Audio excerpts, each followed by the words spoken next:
Hey, good evening, everybody. I'm Steve Thomas at choiceminis on your social media of choice, and welcome to our very 11th live stream. I'm joined by my... I'm not. See, this is the problem when I actually read the script. I never get it right. I'm not joined by my hetero life partner, Adam Grimm, Beach Vacation Mando. He will be joining us in about a half hour. He is working. He is out there planting them trees, making things happen, doing his part. Just like we're about to. So tonight, I guess if you clicked on this, you probably saw what we're up to. We are going to be painting Orc Flesh. So, why are we painting Orc Flesh? Well, we're painting Orc Flesh as a part of my journey to Armies on Parade in 2022. So, hoping that it will, of course, be back on the internet again next year. If it's travel, cool. We'll travel to it. But let's talk about some orcs, some orky boys. So we got a couple of orky boys here. We've got them covered in bad base coating so far because, you know, it's been a busy day. Been running around doing stuff, but this is the base coats that we're starting with for tonight. So we are going to be doing kind of an orangey, ochre skin on one of our boys here. Ooh, look at that, Mr. Grimm's in the chat. How's it going, buddy? But yeah, so I am working on a couple of skin tones here. We're going to have one that's a little bit more classical orc, very orangey yellow or orangey green tones. Orangey green tones. We're going with really yellow green tones on one of them. Pretty classic orc fare. And then on the other one, we're going to be doing the yellowy, ochre, orangey thing. So what I'm using for colors, and we'll talk about this a little bit. So our main skin tone on orc, the greenest one. Yeah. Oh, Orc Flesh. Yeah, we're going to be using a Roddy green.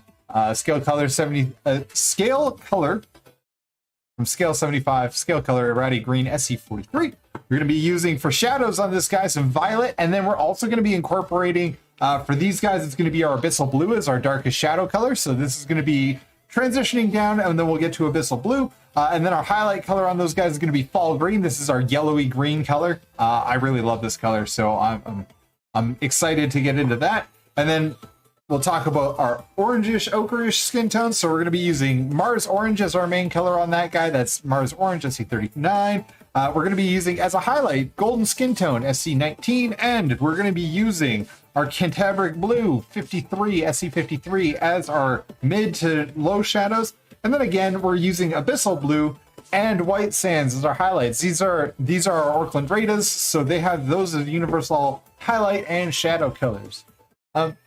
I just realized I left my door open. Huh. Well, that's going to be a thing. he's going to get to listen loudly to me podcasting the whole time. Well, I guess both my roommates are. So, you guys are joining us for the first time. These are the Orkland Raidaz. This is a bad pun that has gotten extremely out of hand. And yeah, so it's a pun on the Oakland. I'm never going to be able to say Oakland again, I'm pretty sure. The Oakland Raiders of the NFL. Well, now Las Vegas Raiders of the NFL. Formerly of Oakland and Los Angeles, and then Oakland before that. Yeah, for those of you who aren't sharing our part of the world, which I know there are actually some international viewers watching us. This is an NFL football team. They're known, like if you want to give a team spirit, the Oakland Raiders of the NFL are definitely, they're the fighters. Their fans are the fighters. They are the fighters. They've been known throughout the history of the NFL as being that dirty, low-down, cunning football team. So, you know, as soon as I stumbled across this, I first wondered, how has nobody ever made this connection before? And then I remember that, yeah, I don't know, like, not a huge number of people I think who are into our hobby are also into NFL football, but I could be wrong. And if I am, I'd love to hear from you. You can shout me out in the comments. In chat, if you're live in the comments later on.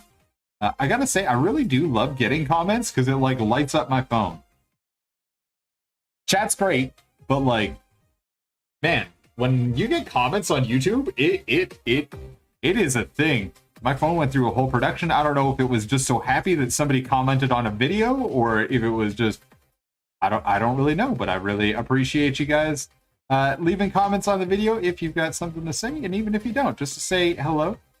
Fun story, the engagement stats on YouTube, the algorithm overlord that I now serve, is actually dependent on audience engagement. So not just being on the video, which of course I appreciate, but if you like and subscribe, that really helps the channel. It means that we get served up to more people, and the more people we get served up to, the bigger our community gets, and hopefully the more interaction we can have. You know, just some more fun we can have together as a big community. I am really looking forward to tonight. I love painting skin tones. I love painting skin tones on orcs in particular because it's a great excuse to just let loose and use some wild colors. You're not going to get away with, you know, bright green and bright orange skin tone on human models. It's not something that maybe flies in 40K outside of the orcs, but like, man, there's something just like deeply pleasing about not having to like fret over Caucasian or Asian or black skin tones. Like just having, you know, some fun, tossing down some like violently vibrant paint. And this is really, this was always the plan for me with the Orkland Raidaz, was I was going to leave, well, I am leaving these uniforms dark. Like we are using black on black as uniform colors, well, black on black silver highlights as our uniform colors, because we are, again, doing the Orkland Raidaz thing, which they are black on silver, and they have a third uniform that is a black on black uniform, so the blackout uniforms, I believe, are coming to Vegas. I don't actually know if they made an appearance yet or not, but I have a feeling that we will see a black on black uniform in Vegas in not too long if they haven't done it already. I'm not much of an NFL fan either. I was huge into the NFL in the early 2000s, and then I kind of dropped off all sports. I was off doing other things, exploring other parts of life, and I sort of dropped off of all of sports. And when I stopped watching sports, I sort of lost out on the entirety of, let's see, I think Aaron Rodgers, Tom Brady, literally all of the quarterbacks are out right now. Like, Aaron Rodgers is retired, I think. Maybe he hasn't retired yet, but like, again, this is going to be Steve, the uninformed, talking about things he has no business talking about. So, you know, that's fun.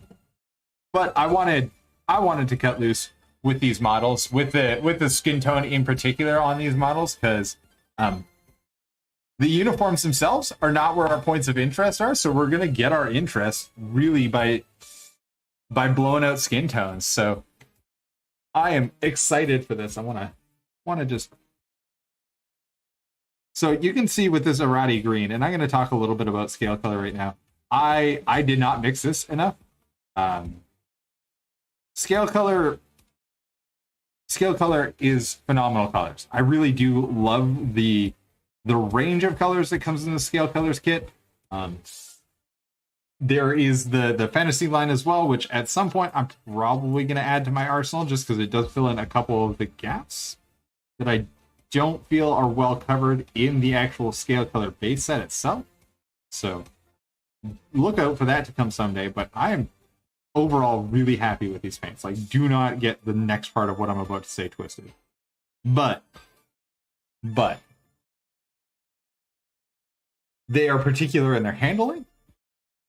And that's not to say that they are not beginner friendly. Like, if you learned on gel-based mediums, cool, you're going to learn on gel-based mediums. I learned on very much on fluid mediums. Like, I learned on Citadel paints. So it is a different handling process. And what I mean by handling process is, first of all, the quick 5-second shake that I gave this guy before I started today, not good enough. Not good enough by a mile. Not by an inch, not by a mile, guys. So I'm fighting the paint a little bit, and yeah, I could reapply it to my palette and whatever, and, you know, do things the proper way. But you know what I'm going to do instead of that? The opposite. I'm going to fight it the whole night. Yeah, I'm going to fight my mid-tone literally all night long because I am not a smart man. I might be good at painting, passable at painting, but I am not a smart boy. Just as a contrast, so that is 3+ coats of our Arati green on Mr. Green Boy. And then on our orange boy, on our orange orc here, this is 2+. So you can see just a difference in coverage. They are very highly pigmented paints, and I love that. I do actually love the finish on them, and I know not everybody does. Not everybody loves the hardcore matte finish that comes out of the pot with scale color paint, and that's cool. Like, up to you, but for me, I do love the ultra matte finish. I like being able to control light. I like being able to control finish, and it's much harder to do all those things, I find, with glossy paints in particular, and even, and I'm sure that even with Vallejo paints, like even with the satin finish paints, I find that placing light is harder because the model is giving you information from the finish that it takes away, and it makes it easier. You can always go back and apply varnishes to correct finish. Like I can mix up a good satin varnish, get that applied to the model at the very end as I'm doing some of the protection and stuff, because these are game pieces for me. Like, yes, they are going to an armies on parade, blah blah blah, but I am also gonna be. I want to game with these. Like, I actually want to play some Blood Bowl with these dudes. So, knowing that, I want to protect the model. It's not about leaving it in its extremely delicate state. Basically, raw paint just hanging out there. But I can correct, you know, we can do a lot to correct light placement and stuff like that by being able to truly see the model. And I feel that the model itself is much harder to read when you're getting the additional light information given by satin finishes or by gloss finishes. Because I don't have a light source that I'm constantly painting in that rotates around as I rotate the model, so that I'm always looking at it in the lighting condition that I want to paint it in. So if I wanted really directional light on this guy, I'd have to turn off one of my lamps, I'd have to hold him in the right direction and all the rest of it.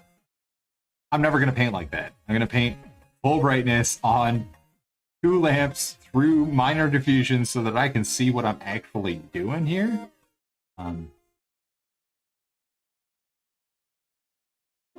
But that also leads to, you know, its share of problems. Not problems per se, just like things to overcome. And I feel that having a really matte paint on there allows me to choose how I'm seeing light without being influenced by the lights that are around me. So you can see how shiny his fingers and stuff are right now. As that dries up, you can see on the back of his hand here. So just at the inside of his hand, you can see all those shiny reflections and stuff coming into the camera. On the back side of his hands, I don't have any of that extra information that's hanging out. It's all just pure color and form that I'm looking at. I'm looking at minor shadows and stuff like that that are cast between the two lights, but like, I have an enormous amount of light on this thing. I have an enormous amount of control and visibility when I'm looking at matte paint, and I can really tailor where I want to place things according to how I see them now. I'm not fighting, looking to gloss and differing finishes and all the rest of it. And that is probably the one biggest key to scale color paints, is it's throughout the entire series. It doesn't matter what color I'm painting, right? Like, it doesn't matter what color we're putting on the model, right? It's all that really, really, really stark matte finish. That is their go-to. So that go-to really matte finish means that I'm not getting differences in finish. And that's one of the things that used to drive me nuts about Citadel and used to drive me nuts about Vallejo, is there isn't a consistency to finish. Some colors are sort of satin. Some colors are really matte. Some colors are just straight up like glossy. My personal least favorite out of all of those is the black from Vallejo. Is pretty satin. Like, it is satin bordering on glossy, which makes it very dark, which is cool.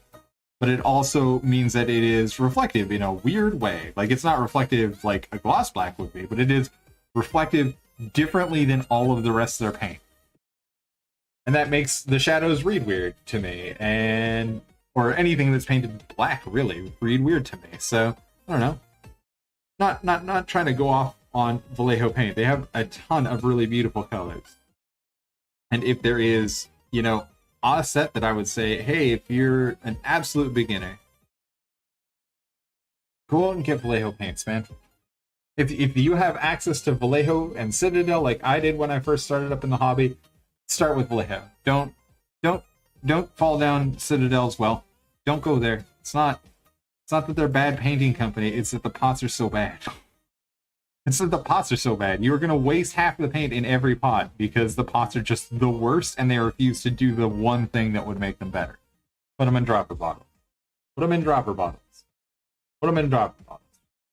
I don't know if Citadel's listening to me. I doubt it that they are. But, like, if somebody at Citadel picks this up, boy, I would sing the praises of many of your paints. So much more. Not the metallics. Never the metallics. But, like, so many more of your products. If you would just put them in bottles that didn't require me to rebottle all your paint, or just sacrifice half of it to turning itself into garbage, drying out on the lid that you insist is there for reasons, even though you guys don't use the lids at all in, like, you guys don't use the lids on anything, even on Warhammer TV. Like, your own product placement channel doesn't use the lids anymore. Everybody puts it onto a pallet. Anyway. Oh, boy. And don't get me wrong, I learned how to paint from Duncan. Like, I honestly did. There was lots of other guys that I watched at the beginning, Sarastro and Painting Buddha, and all sorts of dudes out there. But, like, I learned from Duncan. Like, if we want to be serious, like, that is the channel I watch the most. And the content was great, but, like,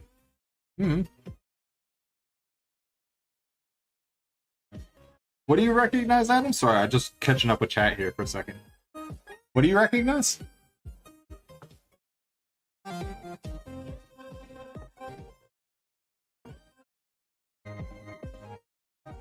Brother, I can't wait until you...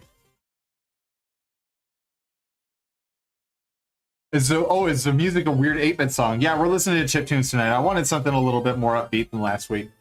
This is all royalty-free 8-bit music that I can use for free on stream and won't get us copyright strikes, rather.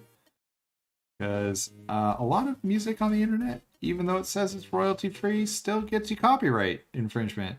Because proving that somebody who says they are the owner are not in fact the owner, not something that YouTube's interested in. They would rather take it all down and be wrong 90% of the time than piss off the actual owners of copyrighted materials. And I can't blame them. Like, they run their money. Oh, yeah, just one of the 8-base songs is playing. There was one that was on here before that was definitely, it sounded like me losing at Ninja Turtles 3. So I don't know if it actually was from Ninja Turtles 3, but like immediately when I was listening to it, I was like, oh, this is the sound of Steve being bad at video games as a child. Not much has changed. Still bad at fast twitch games. Anything that requires any sort of twitchy maneuvers, mechanics, that sort of stuff, no good at it. No es bueno. No es bueno. But I guess it's not really here or there, really. Plenty of... I gotta say, it feels weird to say this, but like, the game that I played the most in my childhood was Teenage Mutant Ninja Turtles 3. Not Turtles in Time. Maybe it was 4. Because it wasn't Turtles in Time. Like, it wasn't based off of the movie. It was literally a Ninja Turtles game. Oh, why am I mixing that up? Sorry, I'm over here on the palette, and my palette cam is off, and I just noticed that. Sorry, everyone. Yeah, no, the game I played the most as a kid was definitely not like something normal like Tetris or Super Mario Brothers or something like that. It was Ninja Turtles. Sorry, it was Teenage Mutant Ninja Turtles. The something Manhattan. I don't remember exactly the title. I'm sure that I could spend like 4 seconds on the internet. I'm hoping somebody else has the internet. Yeah. Oh yeah, no, I was bad at all the Ninja Turtles game except for the actual arcade games for some reason. Maybe it was just because I was willing to shove like $10 worth of quarters into the arcade game. There we go. So you can see Cantabric Blue needs good shake. So you can see, again, just mixing these colors is sometimes great and sometimes super disappointing. It sort of depends on the color. So you guys can see that this is Cantabric Blue, but it is coming out mostly medium right now. So I'm going to drop another ball bearing in this guy and shake the crap out of it before we try using it again, because it is clearly coming out not as pigment, but instead as gel medium. Yeah, no, the game that I played the most as a kid was that Teenage Mutant Ninja Turtles game, and I can tell you that Project Manhattan, thank you. But yeah, I wasn't, like, TMNT was my jam as a child, like, the live action movies, the comic book, the other series of comic books, not the original series of comic books, but the ones where they, after the cartoon, like where they got redesigned to look more like the cartoon. Let's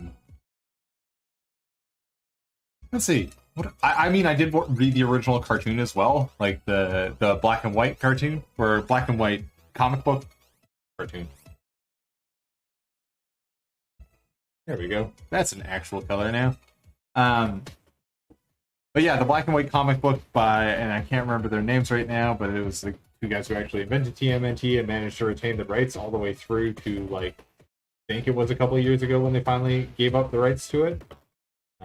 Wasn't that long ago. I think it was just before the new series of movies came out. At any rate, yeah, I that was the game that I played the most of. Like, I played a little bit of Mario. I played a little bit of I actually didn't play Link's Awakening until, like, any of Zelda until I was an adult, and even then I haven't played that much. What was your guys' video game as children, as kids? I'm showing my age here because I'm talking exclusively about NES titles. Watch, somebody's going to tell me that the game that they played the most as a child was like Breath of the Wild. If that is your answer, that's fine.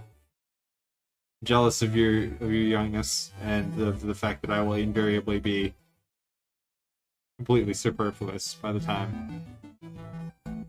Also, if you're young and watching this channel, cool. I hope you're having fun. But right now, so you can see I'm just starting to put in our first set of shadows. So this is pretty close as far as colors go. We're going to continue to work these down. The big thing that we're trying to do, so let's talk about shadow placement a little bit. Shadow placement on miniatures is a lot simpler than most people give it credit for. Seen a lot of videos and a lot of asking about where do shadows go, shadow placement on this, shadow placement on that, because I tune into other people's channels. I watch like Vince V talk about, or on Painters Motivating Painters, and Scott the Miniature Maniac, and all those guys like Ninja and all those guys. I watch those channels. I watch Squidmar paint $7,000 worth of Thunderhawk in 2 weeks. Crazy video this morning to get into the day with. But yeah, I watch all those, and a lot of what they talk about is how do I place shadows, where do I place color, how do I choose color. We'll talk about choosing color in a. Oh yeah, Doom 2 was definitely also a big part of my childhood. I've forgotten entirely about Doom 2, and that is wrong. That is bad of me. Also, Quake, even though, again, I'm really bad at that sort of fat Twitch game play, I was one of those guys that was almost immediately recognized my failures. It was like, cheat codes exist. Unfortunate for me.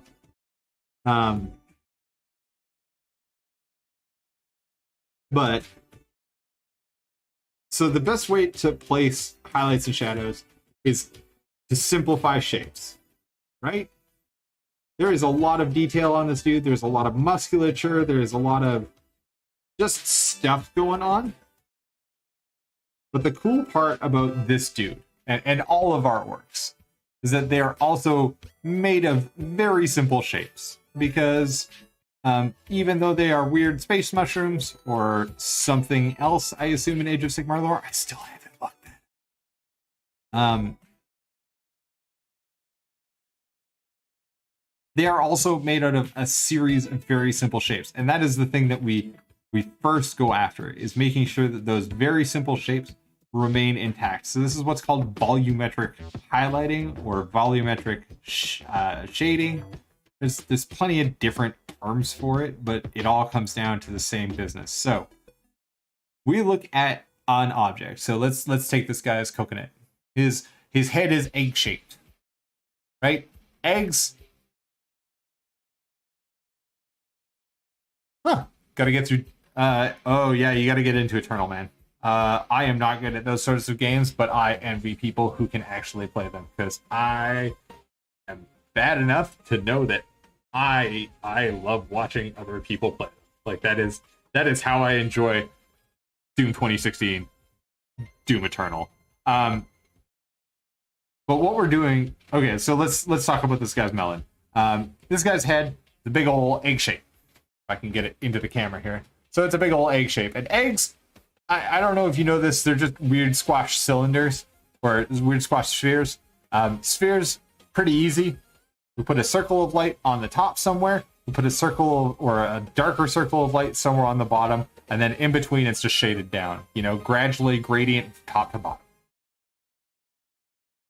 Now you're going to say, but there's all these irregularities. And there's like, he's got a scrunchy face and he's got... Okay, well...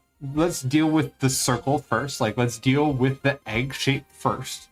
And then we can deal with the rest of these little bits of stuff, right? Like, okay, his lips stick out. So let's make sure that his lips have got highlights on the top. His chin sticks out. Great. Let's make sure that that is an area where we get some bounce shadow or another little highlight. The top of his head is going to be, our brightest point is going to be falling here. That means our deepest shadows are going to be somewhere over here. They're just that same stream of light goes through his head, and we say the more it passes through his head, the darker it is on the other side. It's not terribly difficult. It is it does take some getting used to, but like, okay, let's talk about his arm. His arm is basically a big old cylinder, right? Yeah, he's got like, yes, he has, you know, different muscles that are grouped on top of that, but that's fine. In volumetric highlighting, all we're looking at is the cylinder that is his arm has to be light on top. There is a highlight that runs through the middle of it, parallel to the direction of the long axis of the cylinder. So just like my paintbrush, let's look at my paintbrush here for a second because it's shiny and can do this for me. It's a big long cylinder. You can see that there is just a highlight, that really bright light that goes across the top of it as I move it back and forth. That is exactly what we are doing here. I know you can't see it in the camera, but on the bottom side there is light that reflects off of my black, or my, well, it's my desk cover here, but like it bounces back up off the top, and there is a little bit of light on the bottom, and then the sides are the, honestly, they're the most shadowed part of it. So that's all we're doing. We're just duplicating that really simple shape, right? It's a really simple shape. Putting that onto the model. And we treat that in every way. So this guy's got his little sausage fingers here. Cool. His sausage fingers are also cylinders. Top has a highlight on it. The bottom has, or the sides have a shadow. The bottom has a bounce light. I know that it seems, the rest of it is details. It is smaller and smaller details, and that is where you refine shapes with, you know, littler and littler amounts of paint. That's where we drag things into the shadows to create depth and all the rest of it. But like, I don't know. I just, over the last couple days, I've seen a whole bunch of videos that have been like, how do I place shadows and highlights? And it, you know, the coolest thing about painting minis is if you get it wrong, repaint them. Repaint them. Just take a step back, be like, what? That doesn't look like what I want it to look like. Redo it. Not the end of the world. It's a hobby. Maybe I'm oversimplifying, but it's really not the end of the world to repaint a model. I used to think it was a way bigger deal, and I would get depressed and like stop painting certain things because I was like, well, I don't like the way this looks, so I'm just going to ignore that I did that bad job. Just get back to it. Come back. Give it another shot. The worst that happens is it looks even worse than the first time, and then you question your decisions. You send it to PMP and you say, hey Vince, why am I so bad at this? And he says, well, because you're real bad at it. It's okay. Some people aren't meant to be painters. I don't think he's ever said that to anybody, to be clear. Like, if you also watch Vince's channel, the man is an angel. Watch this month's Painters Motivating Painters, which is a segment he does on his channel that I really appreciate because it is, you know, generally him, a Golden Demon winning artist, giving feedback to people and just being candid about it. Like, this month's was non-metallic metal, and I feel a little bad for the guy. I mean, he did set it up for himself. He's like, everybody was asking, it was about non-metallic metal. All of your models had to have some amount of non-metallic metal on it, and the amount of times that I heard Vince say, no, you don't have enough highlight, you don't have enough shadow, it doesn't read as non-metallic metal. You gotta have more highlights and more shadows in it for it to read properly. This is how you do it. Darren Latham's got a blog post. He's got like 1,000 videos, you know, that kind of thing. I felt a little bad for him because by the end he was clearly frustrated that he was forcing himself to give that advice 700 times, but like, dude gave that advice 700 times. And he not 700 times, but for like 3 straight hours. That was the advice he was giving up because that was what people needed to hear. They needed to hear there needed to be more contrast on your model. There needed to be better color placement. You needed to work on where highlights and shadows go in order to, you know, actually sell the effect of non-metallic metal. It's not easy. Like, clearly if it was, you know, we would have figured it out in the 80s, and we didn't. Certainly I didn't. I wasn't around in the 80s to do this. I was like 5 years old when the 80s ended, but neither here nor there. So we're slowing down here a little bit. I am refining some of my shapes. I'm not blocking out what I've done before, but I am refining some of those shapes, just trying to give us a pretty even playing field. Now, you'll notice I haven't pulled out any of our abyssal blue. Like, I haven't pulled our deep shadow color. That is intentional. I am going to leave the deepest shadows and the highest highlights probably entirely off of these models tonight. We will get, you know, the same thing that I do with most of these models. We will get 75-80% of the way there on stream. And then because these are going to be display models that go into scenic base and all the rest of it, like they're going to armies on parade, they're going to be in a giant scene. Because of that, I want to place our final lighting when they are in situ, when they are standing in the place that they will be presented to the world on. I want to finish up my highlights and stuff in those conditions, because lighting conditions are going to change. A guy who's standing in a shadowed area is not going to have as high a highlight as the boy standing beside him who is in full bright sunlight, or, you know, if he's standing beside the fire, he's going to look different because of the OSL conditions and all the rest of it. So, as with most of these guys, we're going to get 75-80% of the way there, and then we're going to leave it off. Not because we don't want to finish them, but because we want them to actually live in the light source that they're going to live in when they go to competition, because these are competition painting pieces. Now, I also talked a little bit about where I want my light source to come from. So I want my light source coming in on this guy, in from this way. Like, that's a very dramatic lighting angle. Cool. It's going to look great on this model because I'm going to get to shadow half of his face. I'm going to get to highlight a smaller area, and it's going to really drive a lot of interest right in on the face, which is what we want. We want faces to look cool. Faces looking cool is cool. As human beings, we are naturally drawn to faces. We like to look at faces. When faces look cool, everybody oohs and ahs. So, in order to get that to be the case, we're going to do some pretty dramatic lighting, and I just said we're not going to finish lighting until it's actually in place. Yeah, well, I'm going to get like 90% of the way there, and I will build the base so that it also makes sense. Like, I can affect both sides of this equation. What up, my dude? Hang on. I had the greatest intro for you today, and I cannot leave it. Hang on. I'm joined by my co-host, the sugar to my Selger, refugee of Mount Houghton now, half orc, and half of a whole orc, Adam Grimm, Beach Vacation Mando on Instagram. How's it going this evening, buddy?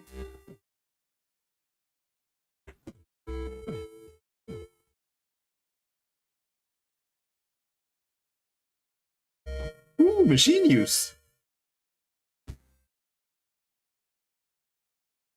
Ooh, packages. Are they fun packages?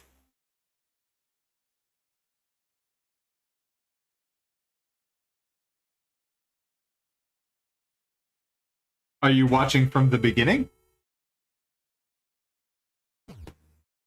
Watch it live, baby. Which, by the way, if you want to catch us up, you can go to choiceminis.ca or .com. Both of them work. I don't know how you would be on the stream, but you can always catch up with what we're doing on choiceminis.ca.com. You can catch up with me on Instagram. I am choiceminis. You can also find me on TikTok if you want to. I don't post anything on there, but I reserve the name at choiceminis. Let's see, what else? I am on Pinterest for some reason.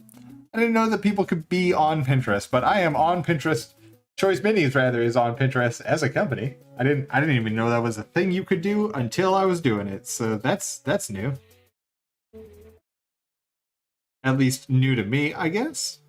Probably not new to the people who have been Pinterest influencers for the last like 10 years who are like, yeah, man, duh. I'll make fat stacks on Pinterest. I don't know. I assume that is how Gwyneth Paltrow makes her money, because I don't know anybody who would buy Goop if they weren't just absolutely brainwashed.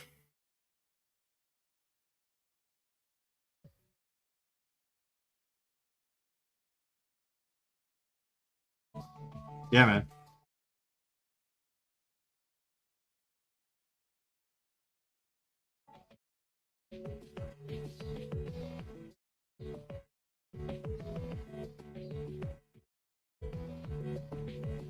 Ooh, big Friggoth hammers.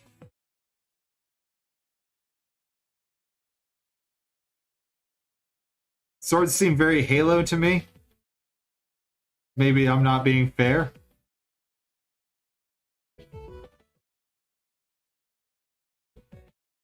Yeah, I don't know, man. I know that there were swords in combat long before Halo, but like as far as fighting games, give me that chainsaw if you're gonna give me a melee weapon, man.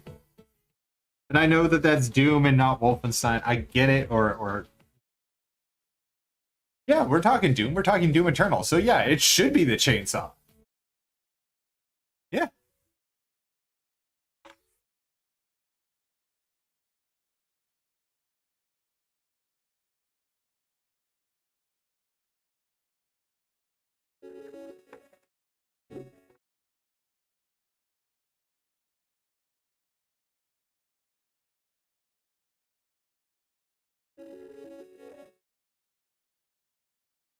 Fair enough. I have not 100%ed any of the Doom games. Yeah, I'm not gonna lie, I'm a giant cheater. I like what is it, LA Clip or LA No Walls or LA God Mode or whatever it is to get through all of those games.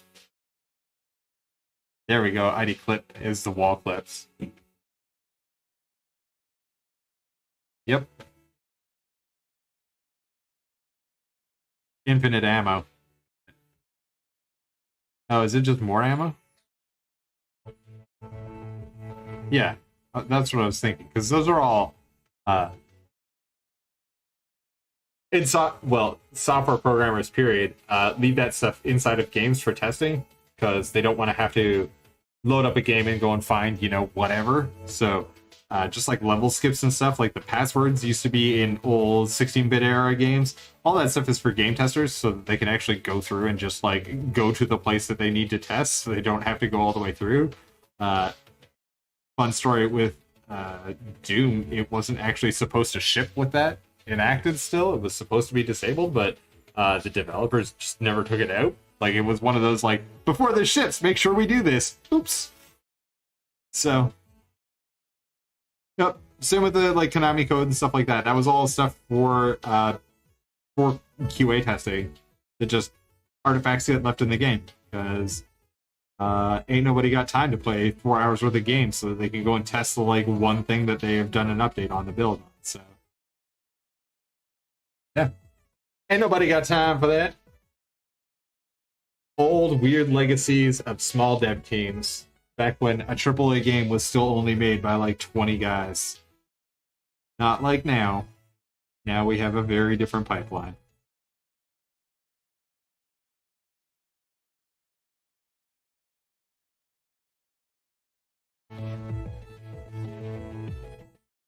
Totally fair. All I know for the lore of Doom is that you are on a Martian colony that gets taken over by demons.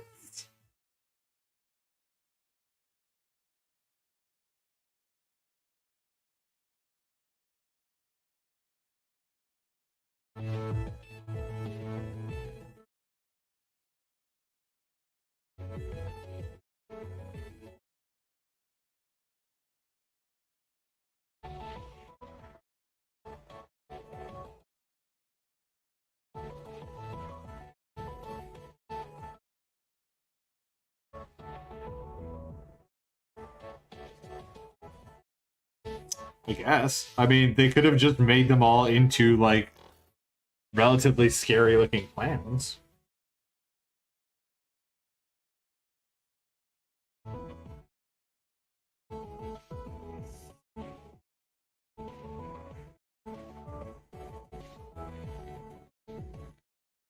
Alright. Ooh, that was a weird modulation on that. Sorry. Listening to chiptunes. I don't know if you can hear it on your end or not, but it is in my head. Oh, right, you're watching the stream. Right.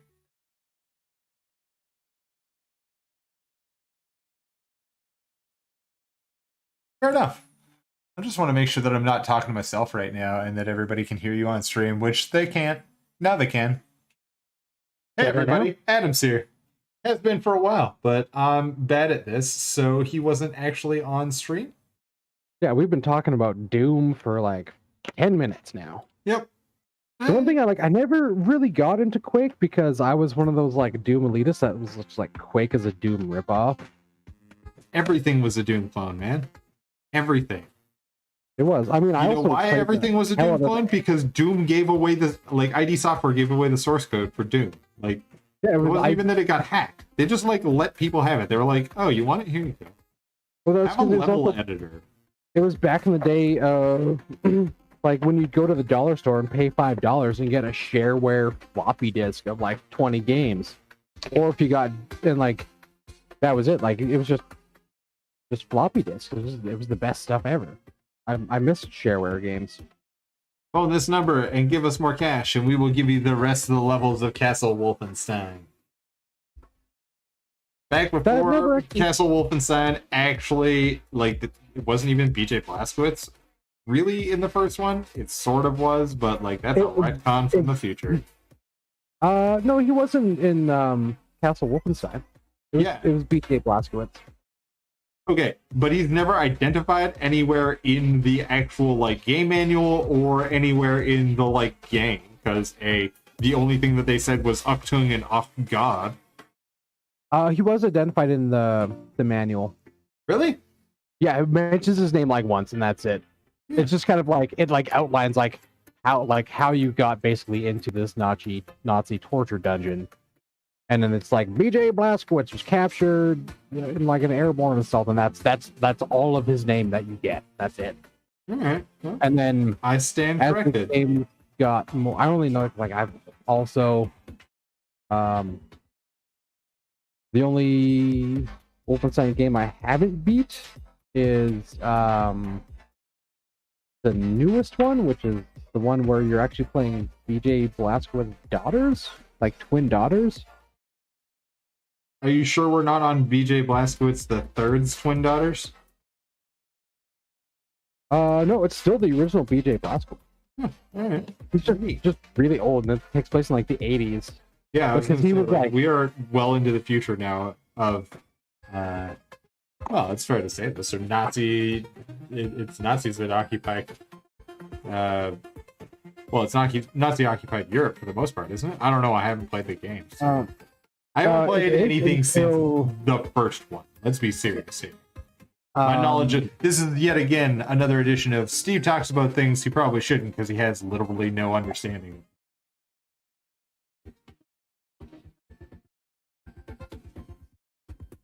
It is Nazi Europe, like in the I think the New Order, and then the New Colossus is actually in the States. Oh, neat. All right. Well, there you go. And I believe the one like where it's his daughters is also the States. Cool. And Europe. I'm not sure. I haven't played that one yet because it honestly doesn't interest me that much. Because I was like, I'm not paying BJ Blazkowicz. Fair enough. Fun story though. Remember our one-off superhero D&Ds we were playing, and my character Blasco? Yeah. Roughly based off of BJ Blazkowicz. Because at the time when we were doing that, I was playing my way through Wolfenstein: The New Order. Cool. And I was like, well, I'm gonna be a fighter gunslinger, and I want a grenade launcher, and I had one, and I shot a fairy with it, and it was amazing. You did shoot a fairy with it. All I remember, the part of that campaign that I remember the most was having my fairy dragon get eaten by a millipede. Yeah, that was really fun.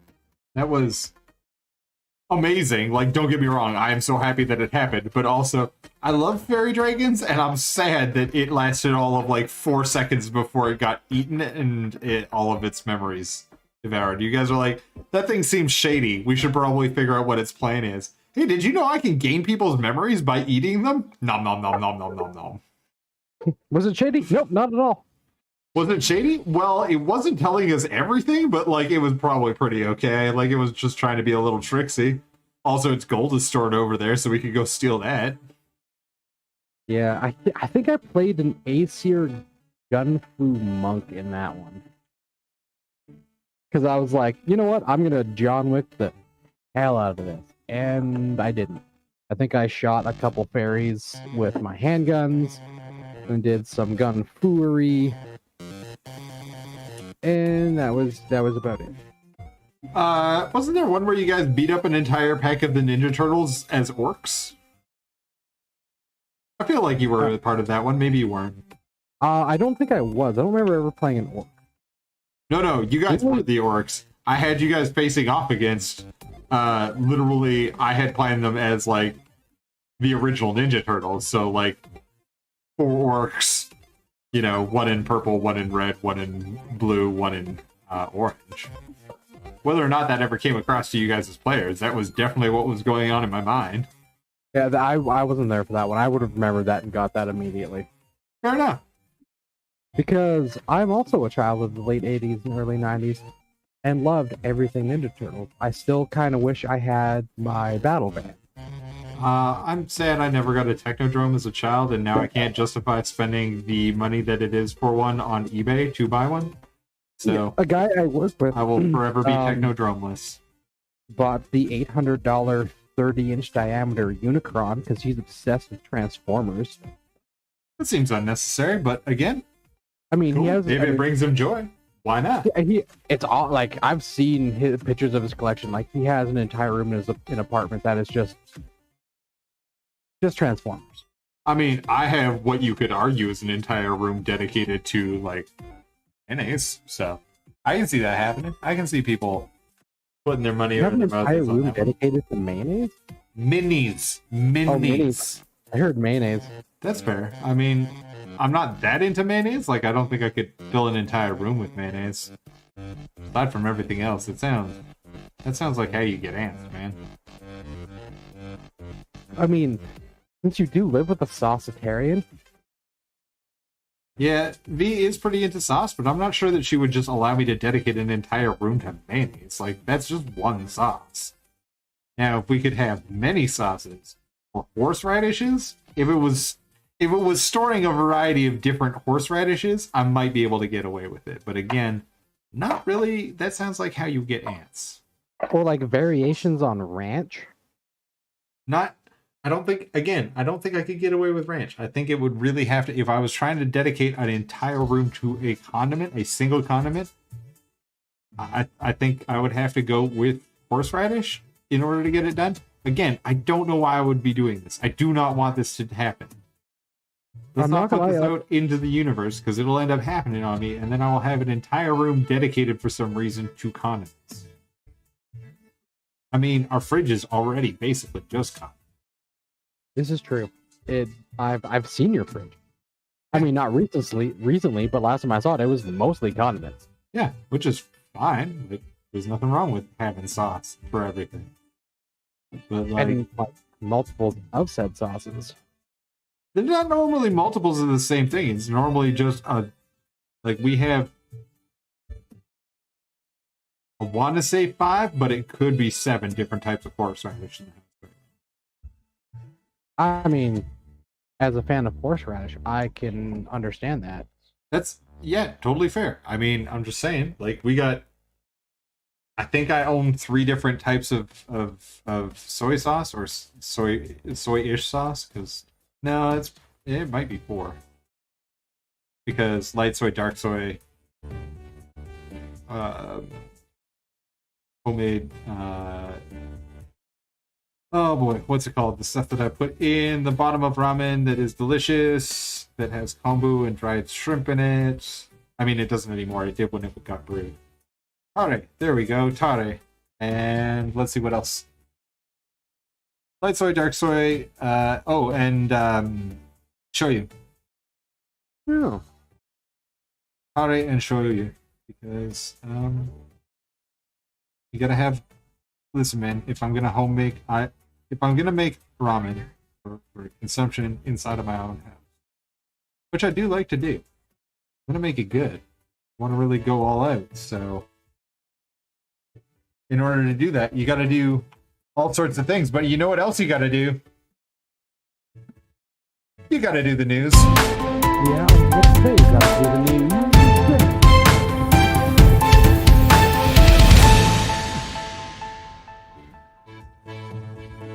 Man, I'm not going to lie to you. There is basically only one news item this week, and it is not the one that is currently showing up. Let's see. There we go. This is really the one and only news story that I can think of for fantasy news. There is others included. But buddy, On day 6 of Warhammer Fest, they doth announced Age of Sigmar 3. I saw that. There's a Sigmarine mini that came out that has a spear that's supposed to be made of light. That looks really cool. Yeah, let's talk about, I wanted to talk about a little bit of what got us here. And then we can talk about sort of what's going on next. So, Age of Sigmar has been rapidly headed. Everybody who's been paying attention to lore has kind of known that we are headed towards the end of an age because, Nagash lost. Marathi won a whole bunch of stuff. Do you want me to go through it, or do you want me to just talk about the actual models? Because I can take you through the lore of what happened, or we can just talk about the models and crap that came out. Let's talk about the models and stuff that came out, and then once the news is over, we can go into the lore. Because I'm kind of interested to see what happened, because I want to know how Nagash lost. Oh, he lost bad. It wasn't even close. But, so as far as new things that came out on the weekend, the big one I think that everybody is still talking about, we will get to use Yindradsta again. Yindradsta? I'm never going to get that. Yindradsta? Never going to get that right. The Stormcast Eternals are all getting reforged. And we talked a little bit about this on Tuesday, but there is some sort of new Sacrosanct Chamber that Sigmar has opened. So somewhere in Aesir, and we can talk about the lore reasons why this is happening, but somewhere in Aesir, we found another room that Sigmar had just sort of closed. Was like, I wonder what's behind this door. Oh, new Sigmarines. Look at that, new Stormcast Eternals. So yes, they are reforging the standard models. So these aren't a new Sacrosanct Chamber in particular. These are reforgings of our regular troop models. So these guys here are just our regular Stormcast. You'll see that they come in both male and female forms. We're getting them with spears. We're getting them with way cooler heads than they've ever had before. Just this, I don't care about the paint job. I really don't like this sort of dirty white. It makes me sad. But that head, look at how cool his cornrows are, dude. Oh, right? I really, really like their armor in white. Yeah. They are slimmed down. They no longer have the proportions of babies, which is nice. That is an amazing model, and kind of hits a little close to home because I am a fan of pre-heresy world leaders, and that's basically their color scheme. Yeah, so the new the new armor is called the Thunderstrike armor. Again, this isn't a new chamber, so it's not like when we got all of the at the beginning of Age of Sigmar 2.0, the Stormcast Eternals got all of their spellcasters at that point in time because all of the magic in the realms got boosted big time. These guys are just, as I said, these are a reimagining of the armor, sort of Primarisy. Like if we're putting this in 40k terms, this is the difference between Mark 8 armor and Mark 10 armor or Primaris armor. Yeah. There is a couple things that I'm going to point out that are going to seem nitpicky. The spear notches in the shields, right? They're not big enough. It's not that they're not big enough. Why on earth would they have them? They can one hand those because normally the Stormcast Eternals come with big frig-off hammers that they one hand, or they'll have one of them in each hand. They can handle a spear. Spear is much lighter weapon and is generally thought of as a finesse weapon, as opposed to a big smashy short-handled hammer, which is what you normally get these dudes with, or you used to get these dudes with. Also, I don't like these shields as much as the old Stormcast shields, so maybe it's just that I don't like these shields as much as the old Stormcast shields. More, but I do prefer the round shield. And that was a particular set chamber's shield, but 6 one way, half dozen the other. I like the silhouette of these is a much better silhouette. Like in all of these poses, they have a much better silhouette. They don't look like fat babies anymore. Everything about them is way cooler. I'm going to be a little nitpicky about the shields. Shields are down. These guys. So the Annihilators are our new generation of Paladins. So this is our heavy infantry. These are 3 wound infantry for Age of Sigmar. cool that they have new guys with the lion chest, because that was like the one Celestin Prime that I really liked. His model had that like lion as a chest, and I'm glad to see that that actually is coming out somewhere. I really, really like that model a lot. Yep, you got your round Athenian style shield. Again, we have our big Friggoff hammer, which again I think is more correct. Not more correct. There are plenty of flying dudes in the Sigmar army that have javelins and spears, but there's never been like a troop choice that has javelins and spears. So I'm glad now that we are getting back to the hammery times. I'm pretty sure that we'll see these new Thunderstrike host dudes also have hammers as their alternate equipment, or at least I'm hoping that we see that.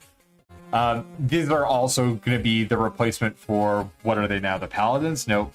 It'll come back to me in a minute. But yeah, they are going to be, they're not a new model. They are a replacement for a current model in the line. And again, if we are going to go with heavy armored dude, this is a much better silhouette. It is a Space Marine. Like, that's a Space Marine. Like, as far as silhouette goes, having huge, ridiculous paladrons where his head sits in the middle of it and is highly protected, he looks like a Space Marine. Like, there is now no difference silhouette-wise, other than these weird antler things, which, fine. Yeah. Fine. I mean, I would honestly use that as more of a Thunder Warrior than a Space Marine, just because of the armor. But that's also because I prefer Thunder Warriors over Space Marines, because, yeah. Yeah, fair enough. And also, as far as scale, these guys look much closer to Primaris Marines. Just based off of the proportions of the model. Obviously, we don't have them in any sort of context, but our Annihilator dudes here, they look very, very close to me to what a Primaris Marine looks like, as far as proportions and stuff go, and where the waist to the leg length and stuff goes. They're a little stubby in the upper body, but like, whatever, I'll forgive it. We don't actually know where the crotch is underneath of all this stuff, and it could just be that those hip plates are a little high, but whatever. They look really cool. Yeah, I'm not taking that away from them. The other major model that we got is, excuse me, that we actually got announced for this stuff is Indrasta. Still not sure if I'm pronouncing that right. I haven't watched the live stream because that's the mini I was talking about. Yeah. And this to me. So, from the lore, she is from Aesir, so she is from Sigmar's realm. But she's not a Stormcast. So this gives me hope that there are mortals in Aesir that are not. And maybe I'm wrong. I'm pretty sure that she is a mortal from the realm of Aesir, which means to me that there are more mortals maybe in the world than what we've seen so far. Which gives me some small amount of hope between these guys and the witch hunters and stuff that we're actually going to see mortals, like human mortals in Age of Sigmar. It'd be nice to get something that isn't just reuse the old Bretonnian minis while we slowly forget that they don't exist. But also, I love the organic wings. That is a really cool touch. I'm not normally a fan of the big, weird, like, round things that they give these models, and GW seems absolutely hell-bent on giving all of their minis, but I actually kind of like this one. Comment. I only know they're called in 40k for Space Marines. So they're the Iron Halo, which is basically like it's basically in 40k. It's a shield that the more powerful the attack, the more likely it is to activate. So like, if you're in melee combat and a dude is just hitting you with a sword, it's probably not going to go off. But like, you know, if a dude shoots a plasma cannon at you, it's gonna go off and give you I think it gives you a 4+ in bone save, but that's like 5th, 6th edition. I don't know if they are now, but they did like that 4+ in bone save came with a pretty hefty point cost to add to your mini, and they're only available to like captains. Fair enough. Yeah, I mean, I like the aesthetics of this model. I'd like to see some more views of it. I know that they've got like some of the backs and details, but I really want to see a 360 and sort of get a little bit better idea of the volumes. Again, really like her armor. Yeah, the armor is slimmed down. It is much trimmer. It, to me, speaks more to being heavy armor for a mortal than it does, like, when we look at our heavy armor for a Stormcast, or extremely heavy armor for a Stormcast, you see how big and chunky it is? This is very slim by comparison. Like, she is very slight by comparison. Actually, like, are the Stormcasts, they're immortal functionally until they get, like, killed in combat? No, even when they get killed in combat, they just go back to the realm of Aesir. So it's like demons in 40k. They don't die, they just go back. Because the Stormcast Eternal pledge themselves eternally to Sigmar's service. And they are beings of Aesir. So, at least, as far as I remember, I could be wrong. Like, I skim lore, so I'm not the greatest at it. It's going to be really fun when we talk about the lore that gets to the end of the world, but that's for a bit. And then the last bit of news that we got on day 6, and there's been some stuff that's come out of that since then. I'm not going to run this with audio on just because it is going to flag the channel, but this was actually what I was talking about on Tuesday. And of course, it's not going to go. Well, regardless, there's a bunch of guys sitting around in a fen, in a bog. They eventually all get eaten, and there's just red eyes in a circle around them. Hang on, let's jump forward in the video. Hopefully it'll let us load up. Well, that loads up. Guess what just showed up for me? What's that? My Sleipnir grab bike. Nice! For my captain. And I got it in the high quality plastic. Nice. I am super glad I did. But having got Pop Goes the Monkey stuff before, I am gonna need to soak this in hot soapy water for about a day and then scrub it. And as I just learned, I gotta do gently because I already broke part of this. That sucks. But I mean, to be honest, I wasn't really sure if it was supposed to be there anyway. It looked really out of place. Fair enough. And yeah. Continuing on with the news, other than your fantastic news of getting your Sleipnir hover bike, today we got news on the Warhammer community site. So there is now a countdown running. Let me be able to scroll. There is now a countdown running, so we are at 15 days, 15 hours, 48 minutes, and 50 seconds until they announce more about Age of Sigmar. Huh. So they aren't saying that is the release date, because I don't think that is the release date, but that is probably going to be our date, and we will talk about this after the news is over. We'll talk about it when we get to the end of the lore reasons why I think the next things are happening the way that they are happening, but it is 15 days from now. We're going to get more information. I'm assuming that we're going to get the information that we're going to get is going to be most likely the announcement of who the bad guys are going to be in our box set, because they have announced that there is a new box set coming out for the start of 3rd edition. So just like Indominus for 9th and well, it was Soulblight Wars for, or not Soulblight. Somebody's going to get this after I do, or before I do. Age of Sigmar had our Grimgas, like our Nagash's troops, the new deaths, the new spirits, whose name I'm forgetting right now, because all I can think of is Ossiarch Bone Reapers, who aren't the guys that came out at the beginning of 2nd, but 2nd edition had Death as the main bad guy, and it was still Age of Sigmar, and it was Stormcast Eternals with their spellcasters versus the new Death guys. But yeah, so we do have a countdown timer now. You can go and sign up for more updates, or you can just wait 15 days and it'll be on Twitch. So that'll be a thing. Nice. Moving along in the news. This is probably the piece of news that I think got missed the most in the last 2 weeks.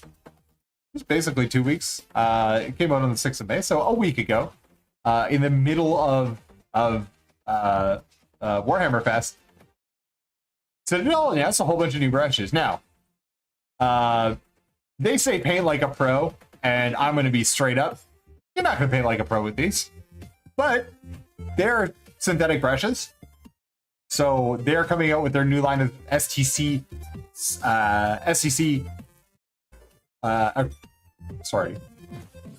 They are coming out with their new set of SEC synthetic range of brushes. I'm interested to try them, mostly because I want to see if they can recover. Their dry brushes right now that they have are crap. I hate them. They're real bad. For years.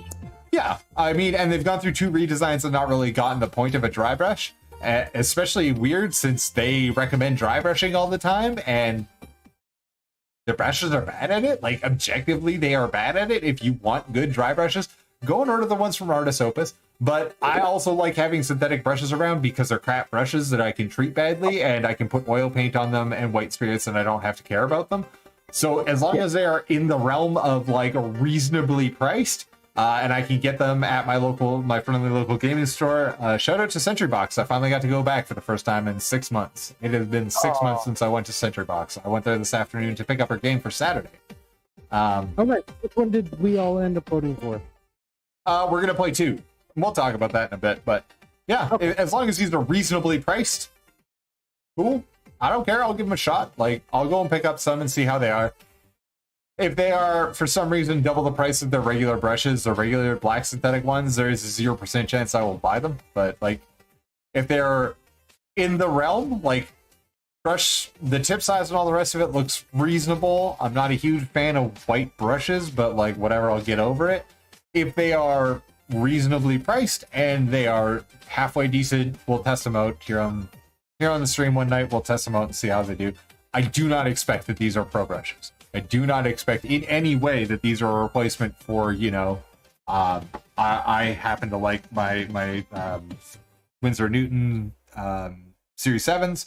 Other people like Raphael. There's lots of stuff out there that people are way more into than Citadel brushes. Whatever. They're a cheap set of, as long as they're a cheap set of synthetic brushes, I'll deal with it. But that's all I had for the news this week, man. That was some good news.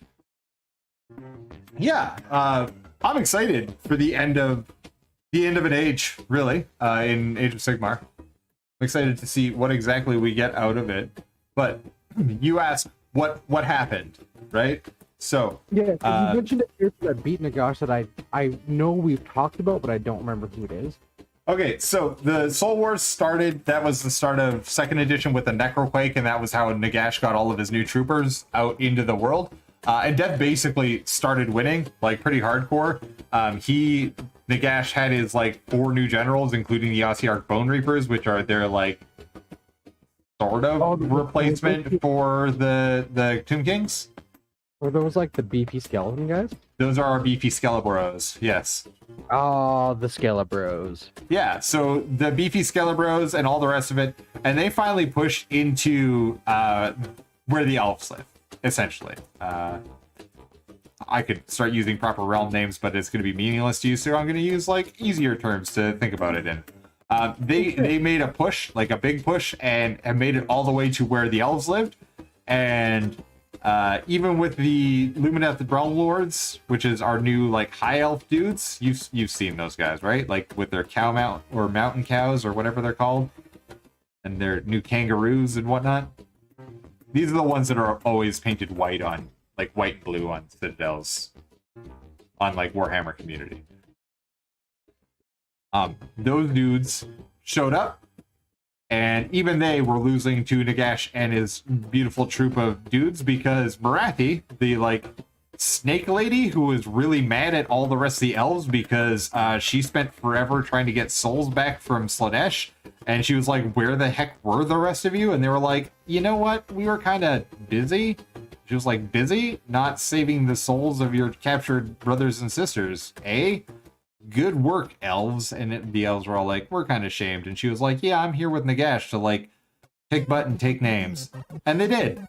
And they were working out real well together until Nagash proved himself to be the world's most incompetent general, and told all of, or not general, god, the world's most incompetent god, and told all of his generals to just, like, scatter to the winds and have their own plans, which did not work out, and Nagash got thoroughly beaten when Teclis shows up. So Teclis is both a god and just an elf. Is that the big Minotaur looking dude? No, that's Kragnos, and we'll get to Kragnos in a bit.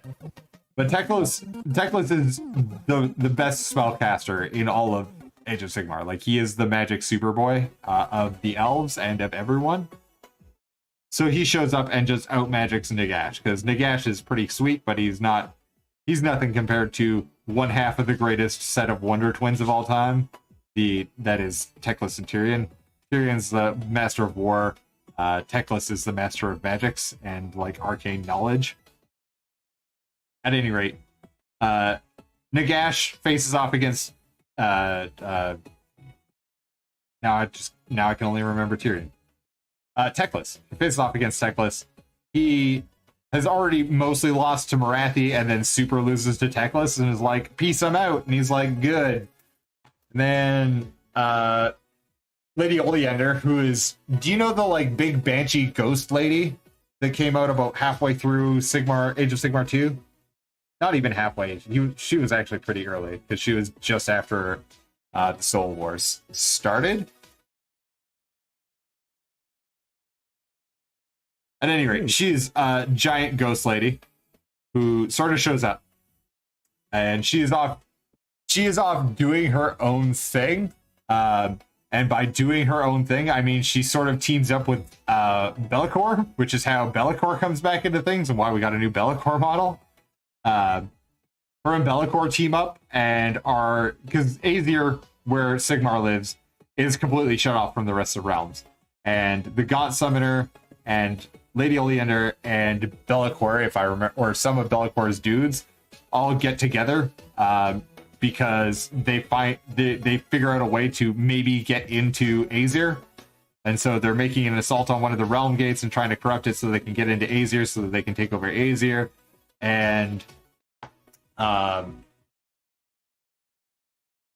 and they almost win, like, because the God Summoner manages to corrupt the realm gate.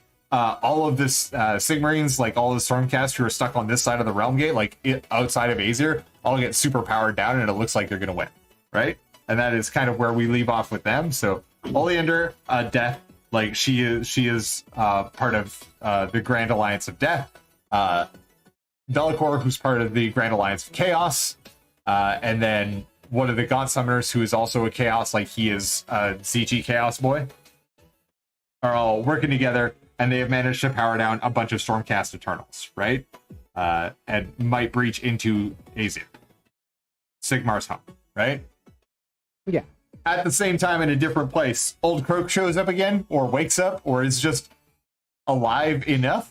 I don't know. He's an immortal dead frog, and I know that that's an oxymoron, but he talks to everyone else and is like, hey guys, so a long time ago, I put a giant goat man under a mountain. Guess what?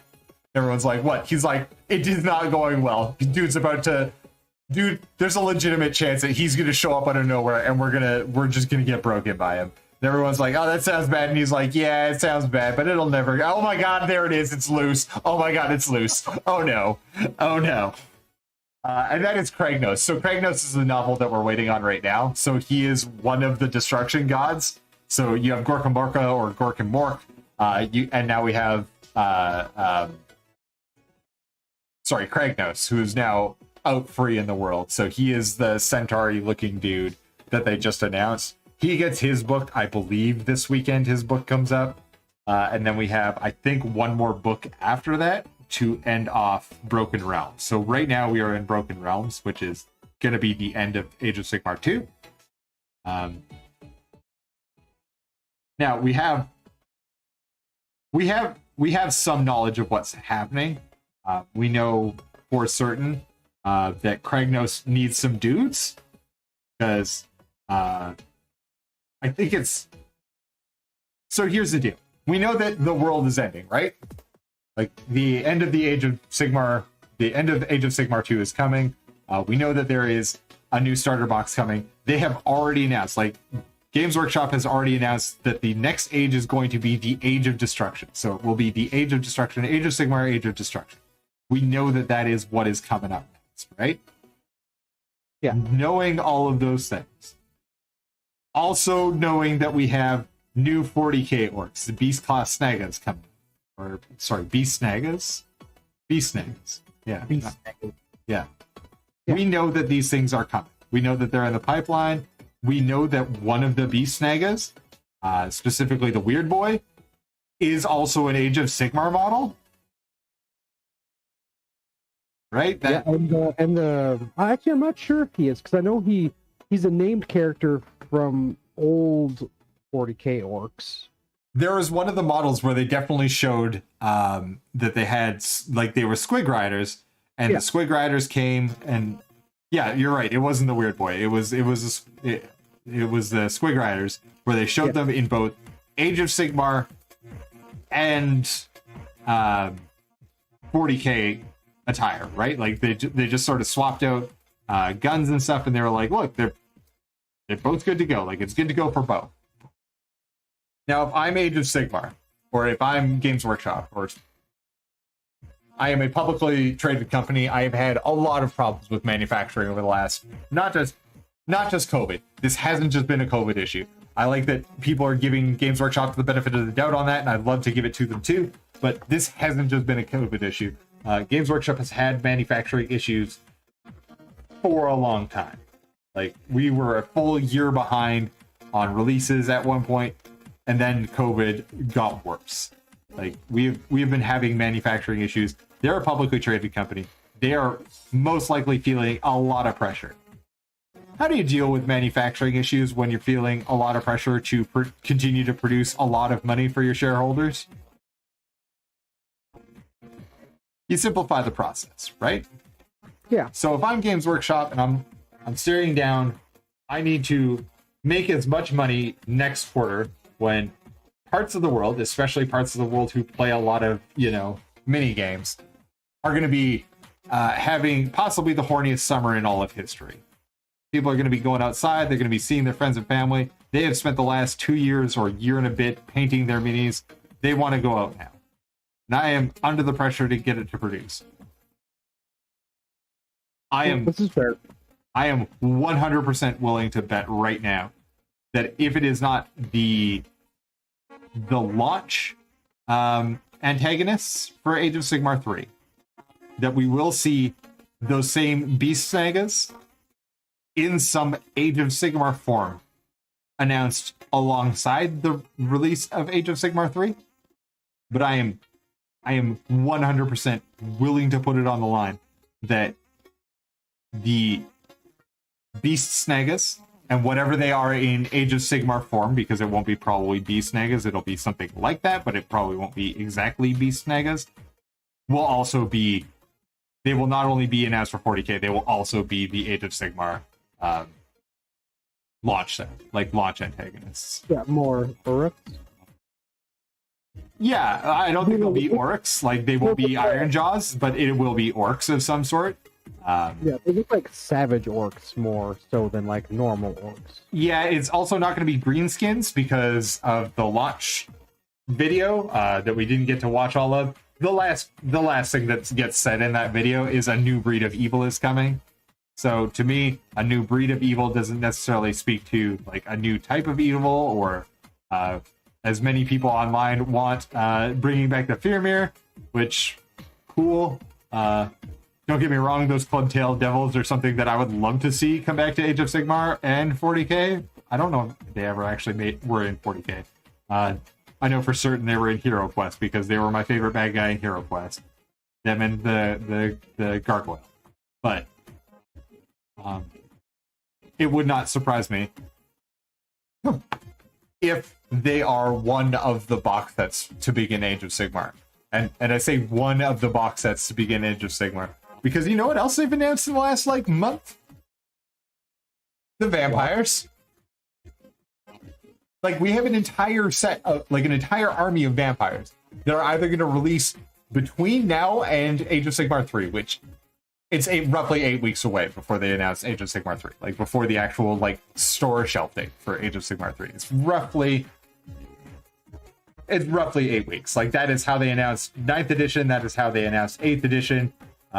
this is pretty much in the wheelhouse for Games Workshop. It is an 8-week marketing hype and release schedule, and then it is out into the world.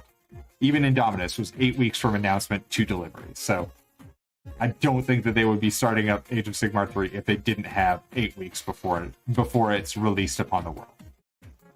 Because we already made fun of them all a whole bunch for how badly Lost City went, or Cursed City went. So,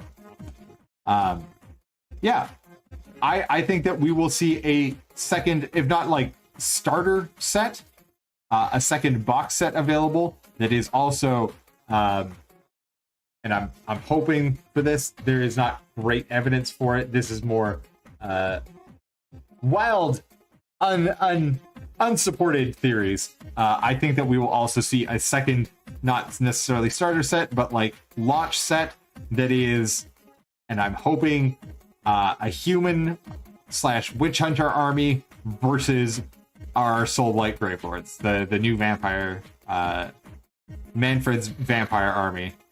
I'm really hoping that that's what we end up with. Yeah, I'm actually like the few witch hunter minis they've like shown us.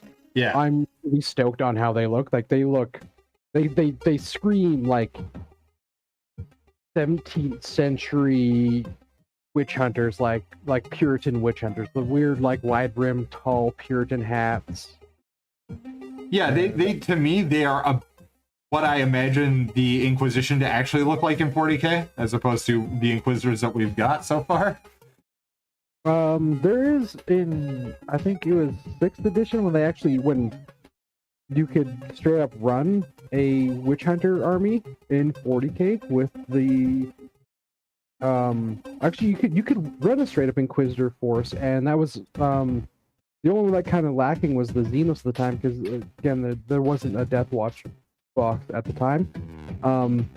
But you could definitely run the Ordo Hereticus, which is the witch hunter ones, and the Ordo Malice, the Daemon Hunter ones, and take both groups chamber militant. So the Adeptus Sororitas for the Hereticus guys, and then the Grey Knights for the Malice side. Yeah. But the Witch Hunter 40k ones, actually they shared a very that was why I kind of liked that faction for the Inquisitions, because they shared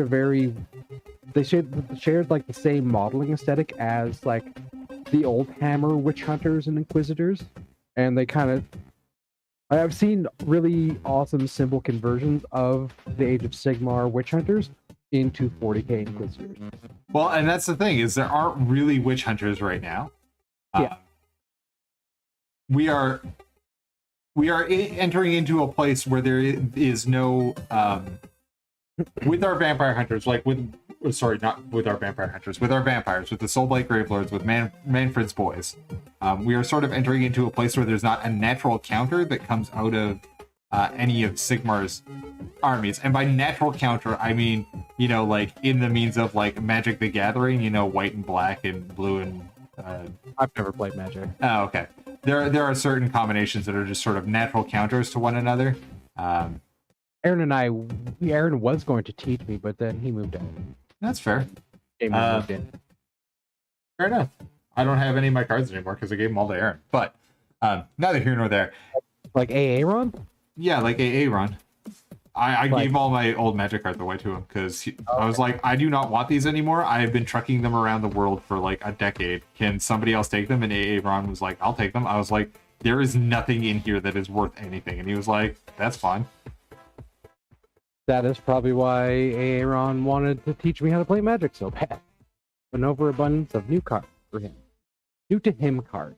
Yeah, they were like, I don't know, probably 2004 or 5 release stuff, so they're not even tournament legal anymore. At any rate, neither here nor there, but it's one of those things that, yes, you can take Sigmarines into battle and like have big magical dudes or big hammer smashy dudes to counter the vampires, but like normally with death, and knowing that right now there is a big portal that is being kicked in so that an alliance of death and chaos can burst into Azir. And part of the like army of death that's coming through is literal ghosts. Seems to me that like, and with the announcement of our new, and I'm gonna butcher her name, our new actual winged flappy model girl. Yeah. That doesn't speak to me to be Stormcast. We've had 2 announcements of those like individual, the father and daughter team of witch hunters. Like there is just a lot of things to me that point to the fact that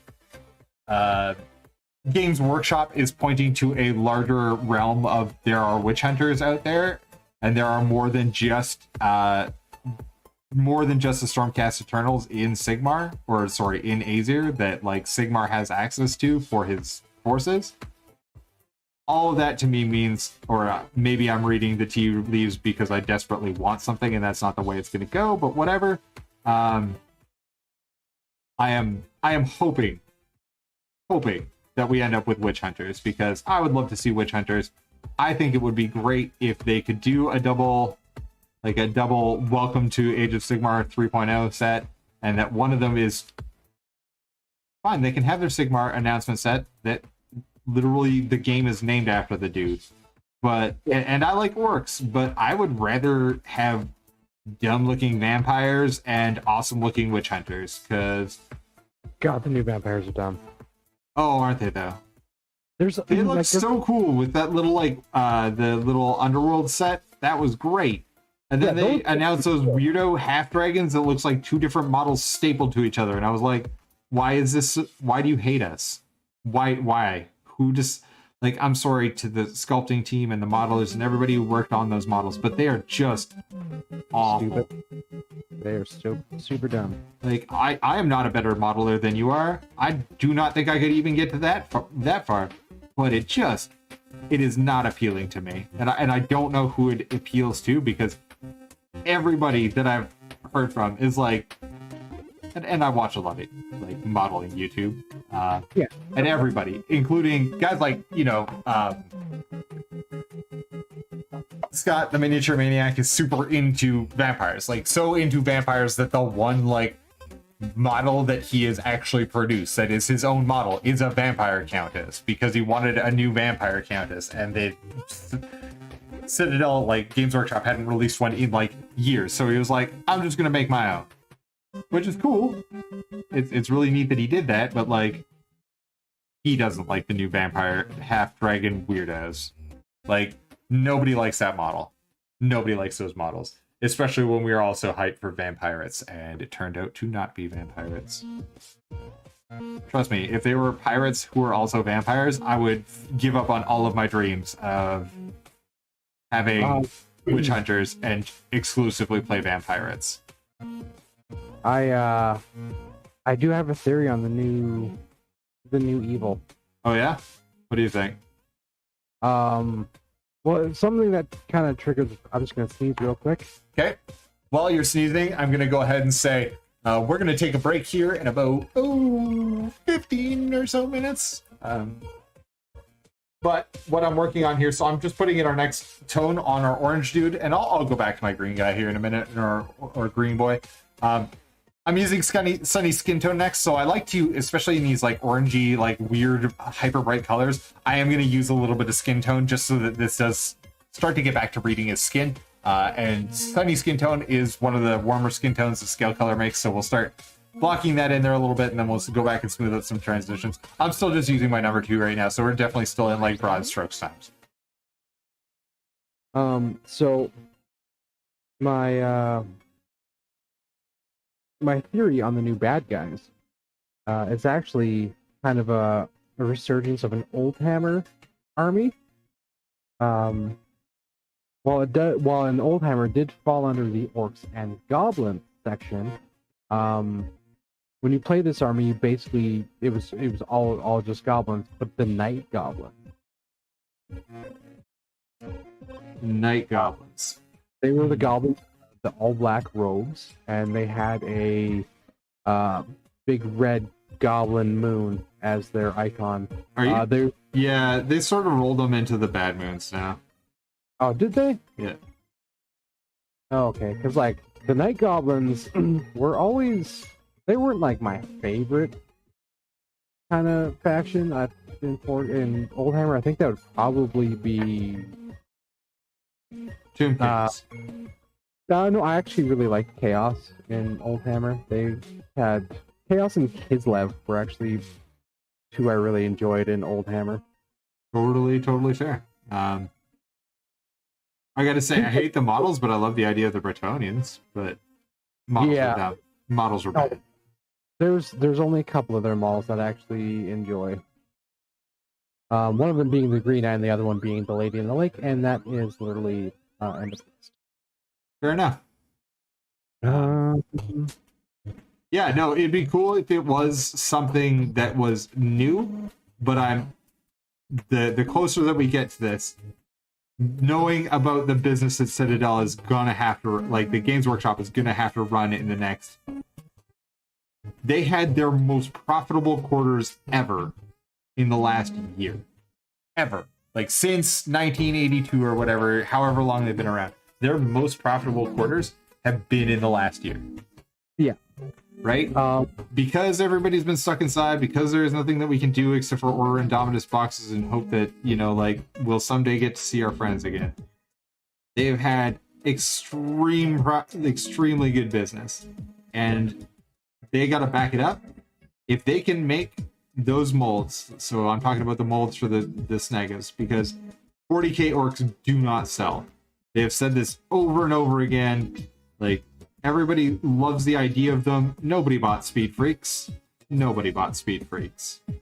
Like, they may have bought the models from Speed Freaks, but, like, nobody bought that box set. That's because on the tabletop, probably 9 times out of 10 orcs are going to lose. But from hardcore orc players, the understanding is they don't care if they're a win. They're just there for a fight. Yeah, no, and that's totally fair. Like, I'm not saying that that's a problem. I'm just saying that, like, nobody, like, making a giant box like that of all new models, even if you're going to sell them for the next 10 years, like, amortize that production cost over the next 10 years, is really hard to justify, especially knowing that they have to pull basically magic out of their butts. Like, the once in a lifetime pandemic means they become extremely profitable, like, just unbelievably profitable, and they need to follow that up.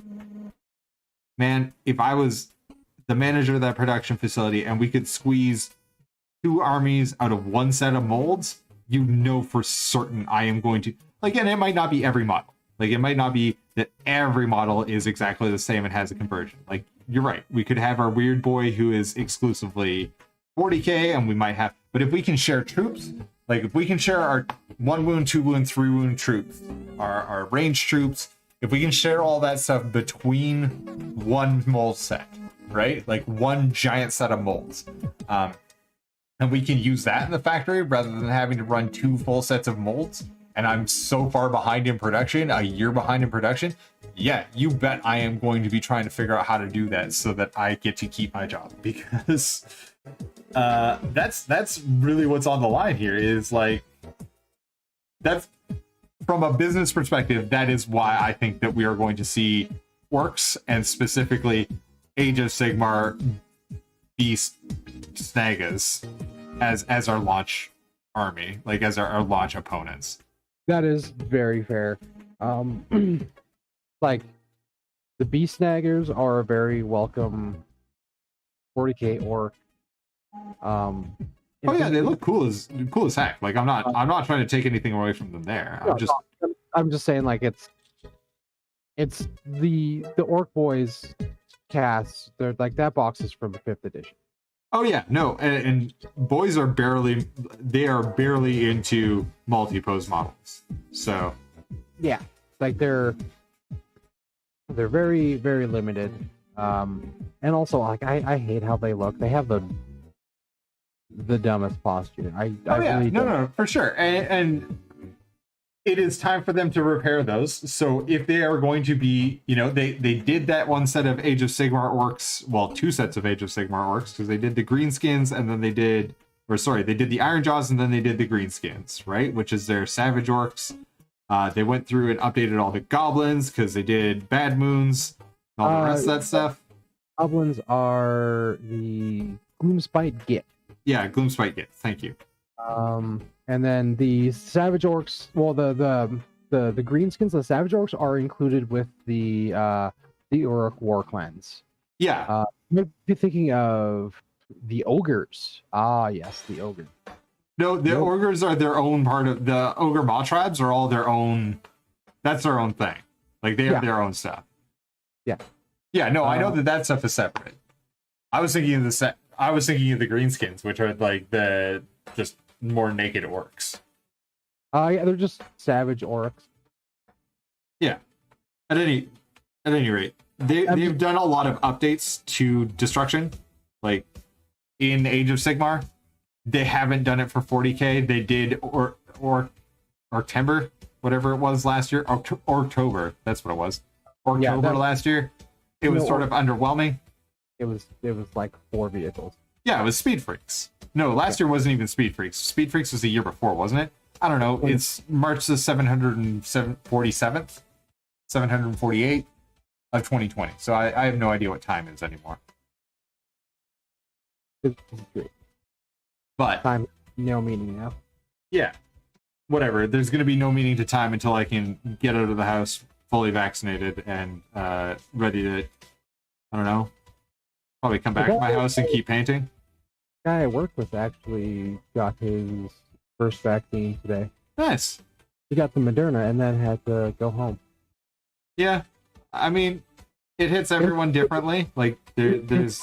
Got really sore and he was having a hard time using it, and it kind of swelled up a little bit, and so we're like, no, like that's cool, dude, it's gonna happen. Yeah, like my roommate B, she got hers, and like it took a good couple days for her to recover. I mean, I don't think she'd be weird with me telling you guys that like it did definitely take her more than a day to recover. Like even after she came home that night and just fell asleep at like 10, which is abnormal. Normally up until, like midnight, 1 o'clock. But she fell asleep like almost right away. And then, next day tried to do her like regularly scheduled workout and was like struggling with like 8-pound weights. I could imagine that it probably wasn't all that much easier trying to do your landscaping job while a virus or mRNA vaccine works its way through your system. I can imagine that was probably pretty rough. Yeah, he stuck it out until like just about the end of the day. Like he was there until at least 4:30. He showed up right around the time I got to start running the mini. Nice. Well, or he left right around the time I got to start running the Maniacs. But that was like, no, I just saw the Maniacs rolling up, and I was like, yeah, my time has come. My time has come. Yeah. Speaking of time coming, I'm going to take a break. Yeah, I have to use the water. I need to use the not being here for a minute. So we will be back in about 10 minutes. In the meantime, enjoy a slideshow. If you want to have your images included, you can always email me at choiceminis@gmail.com. You can email me any images you want to include in the slideshow. Just give me a handle or have some way we can show you guys up. I also want to say, just before we go to break, thank you very much to Larsonic. Lars got back to me on the comments last week and is reached out to me on Instagram. And dude, thanks a lot. It's nice to see you on the channel. Thanks for the subscribe. We'll catch you guys in about 10 minutes.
Well, now they can hear us. Hey, we're back.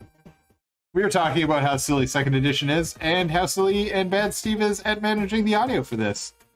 I feel like there should be a way that I can give away responsibility for this because of how bad I am at it, but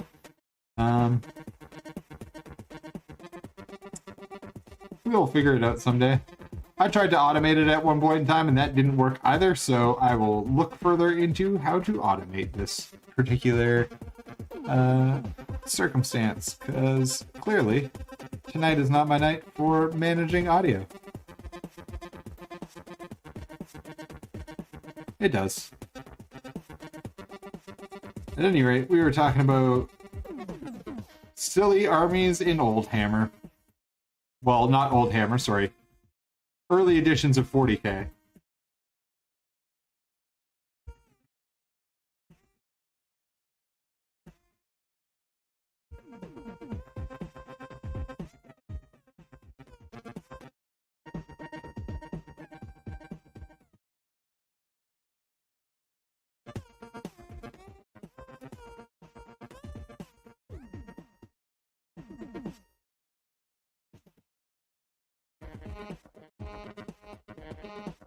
That might actually be the only one that's left. I think they closed all the other ones, didn't they? Oh, is it? Fair enough.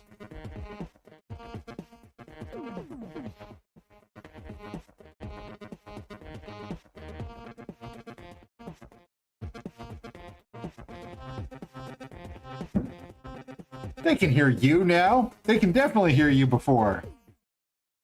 Can they? No, they couldn't. Because I'm bad at this, and I continue to be bad at this in a way that I can only explain as sorry, everyone. Thank you, Jamie, for making things better. Yeah, the book is like, it's not a very thick book. If anyone who's watching this now or in the future nodes, it's red as the old Warhammer 40k logo, like not the one that they just kind of updated a little bit, like not the kind of gray double-headed eagle winged skull, but like the older where it just says Warhammer 40,000, like the big bubbly lettering with the gold outline, and it's a red book.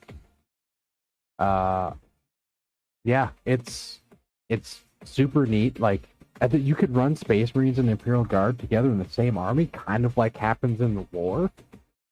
Neat. Yeah, and then it was Chaos Space Marines and Harlequin Eldar. Yeah, well, because that's all there was at that point in time. Yeah, Orcs didn't come until third. And then that's when they also brought in like normal Eldar, because before it was just the Harlequin World Eldar. Yeah, they brought in Craft World Eldar and Dark Eldar. Sort of. The Drukhari / Dark Eldar were also mostly around in 4. That is one of the ones that I know, because it was... Yes, the Dark Eldar existed, but we hadn't really figured out who they were. It was like how Chaos Androids existed, and then became the Necron in the Necron in 9th, but the Necron in was it? Yeah, it was 1997, so whenever that was. That feels like 5th to me. But I haven't been with the hobby long enough to definitively say that.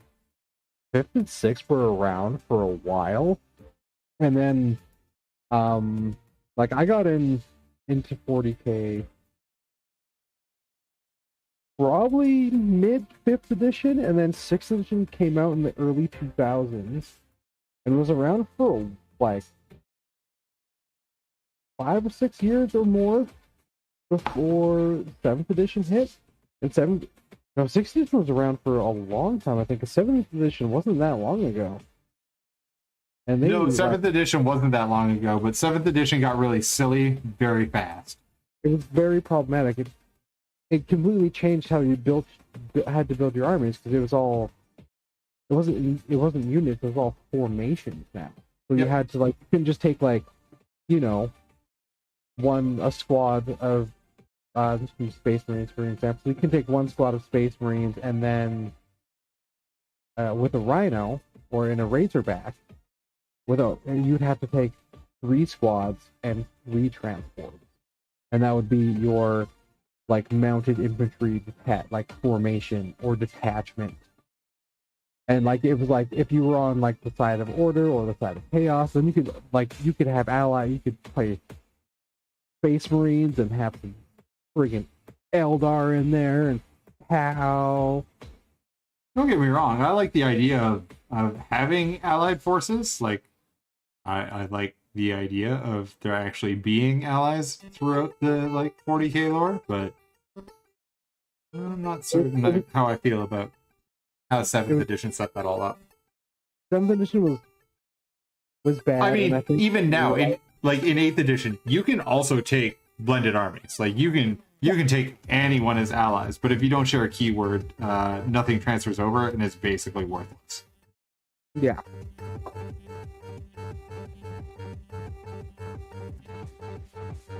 That was a cool little article I just read about Gorka. Neat. Oh, and I found a full list of greenskins for Age of Sigmar. Oh, and who else do we have for the greenskins? Brooks, Rods, Gargants, and Troggoth. So, yeah, the Troggoth are the dudes that... There's not many models for the Troggoth anymore, unfortunately. I think we're missing some. Well, I guess I don't know whether or not they count as greenskins, because we also have the Ogre Maw tribes. No, the Ogres would not count as greenskins, though they are... They are part of Grand Alliance destruction. Yeah, but even in Oldhammer, the Ogres are separate from the Orcs and Goblins, but there used to be in Oldhammer a couple specific Ogre models that were like mercenaries, so you could have like this giant Ogre bounty hunter. It was the bounty hunters. A ninja. Yeah, and the fire eater I think you could take. Yeah. And then there was 2 Oldhammer Orc mercenary units. One was Ruglug armored orcs. I know a lot about them. They're really cool. And the other one was like a band of undead orcs. Neat. Yeah. I don't think they were around in the last few editions of Oldhammer. But Ruglug's armored orcs actually are a group of black orcs. Yep. And 1 goblin. Okay. He's their lucky charm. Oh, I know this guy. Yeah. And they were fighting dwarves in some tunnels, and there was a cave-in, and it killed all the dwarves and all the orcs that survived. They basically, Ruglug, like, a piece of the ceiling fell down and hit him on the head, and it, like, literally gave him, like, the cartoon lump on his head. Yep. It gave him an epiphany, where if you can't beat him, join him. So they strapped on heavy armor. They use one-handed choppers and crossbows. Neat. Yeah, and they will work for anyone. There's a story, like in the when they actually came out. There's a story in the White Dwarf magazine about them, where they're hired by some of the old night goblins, night goblin tribe, to help fend off some chaos dudes. And there's this huge chaos warrior, you know, the Baroque black armor, 2 like demons, scimitars or sabers, I can't remember. And Ruglug just points at him like, that one's mine. And they proceed to mop the floor with a bunch of beastmen and a couple chaos warriors. It was a pretty good short story. I've actually really enjoyed most of the short stories about factions I've read in White Dwarf. Neat. Yeah. I gotta say, I have not experienced that much, and I keep saying that this is my, like, main... I'm trying to get better at it, but, like, I am not huge into lore for any of these games. And it's not that I don't care about the lore, it's just, it was never really a part of the hobby for me. The hobby for me has been a lot of painting, so... Yeah, and, like, whereas, like, my intro to the hobby was because of where I grew up. It was just... the lore was more accessible to me than minis. Yep, totally fair. I'm pretty sure in high school, junior high and high school, I read just about every single Warhammer 40,000 Lexicanon page. Like, I remember having just their glossary page bookmarked, and I was just going alphabetically through every single entry. And I'm pretty sure I did it all in like 6 years. It's pretty impressive. My jam back in those days was, like, at that point in my life, D&D. So, D&D and marching band, because I was the giantest of nerds. And then, you know, like, actual music. But D&D and marching band was definitely my jam back in ye old days of nerddom. Oh, man.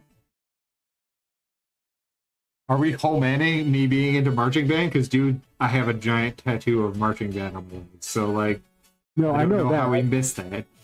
I just found a box of Ruglug's armored orcs. It's open, the box is in rough shape, but they're not built. It's $135. Well, if it'll bring you joy, you do you, buddy. All pewter. Nope, 100% out. Unless we get 100 likes on this video. If we get 100 likes in this video before the next one, sure. Why not? I will spend $135, spend a bunch of money on pewter models I do not want. Oh, that's not true. I don't know whether or not I want them. I haven't looked at them yet. It's 1, 2, 3, 4. It's 5, essentially 5 sculpts. No, that guy's the same. That guy's the same.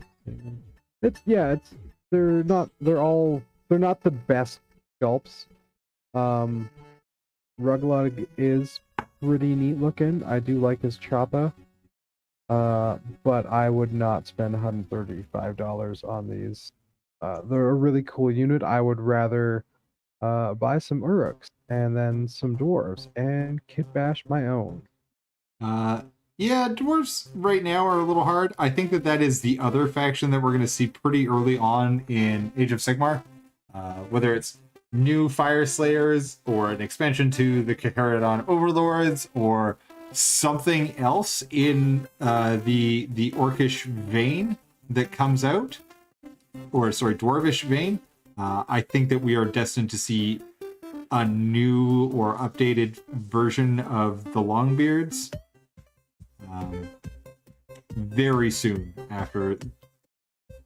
If we are getting new mortals, which I think we are, it would not surprise me if we get a new, if not Cities of Sigmar sets, then some sort of new mortals in the mortal realms, if that makes sense. We've got lots of elves now. We've got all sorts of elves that have been rescued from Slaanesh, so they're back on the table. Tyrion is out there doing something more important than dealing with Nagash / Marathi, so whatever that is. Tyrion is out there somewhere. God stuff. Doing God things, you know, as you do.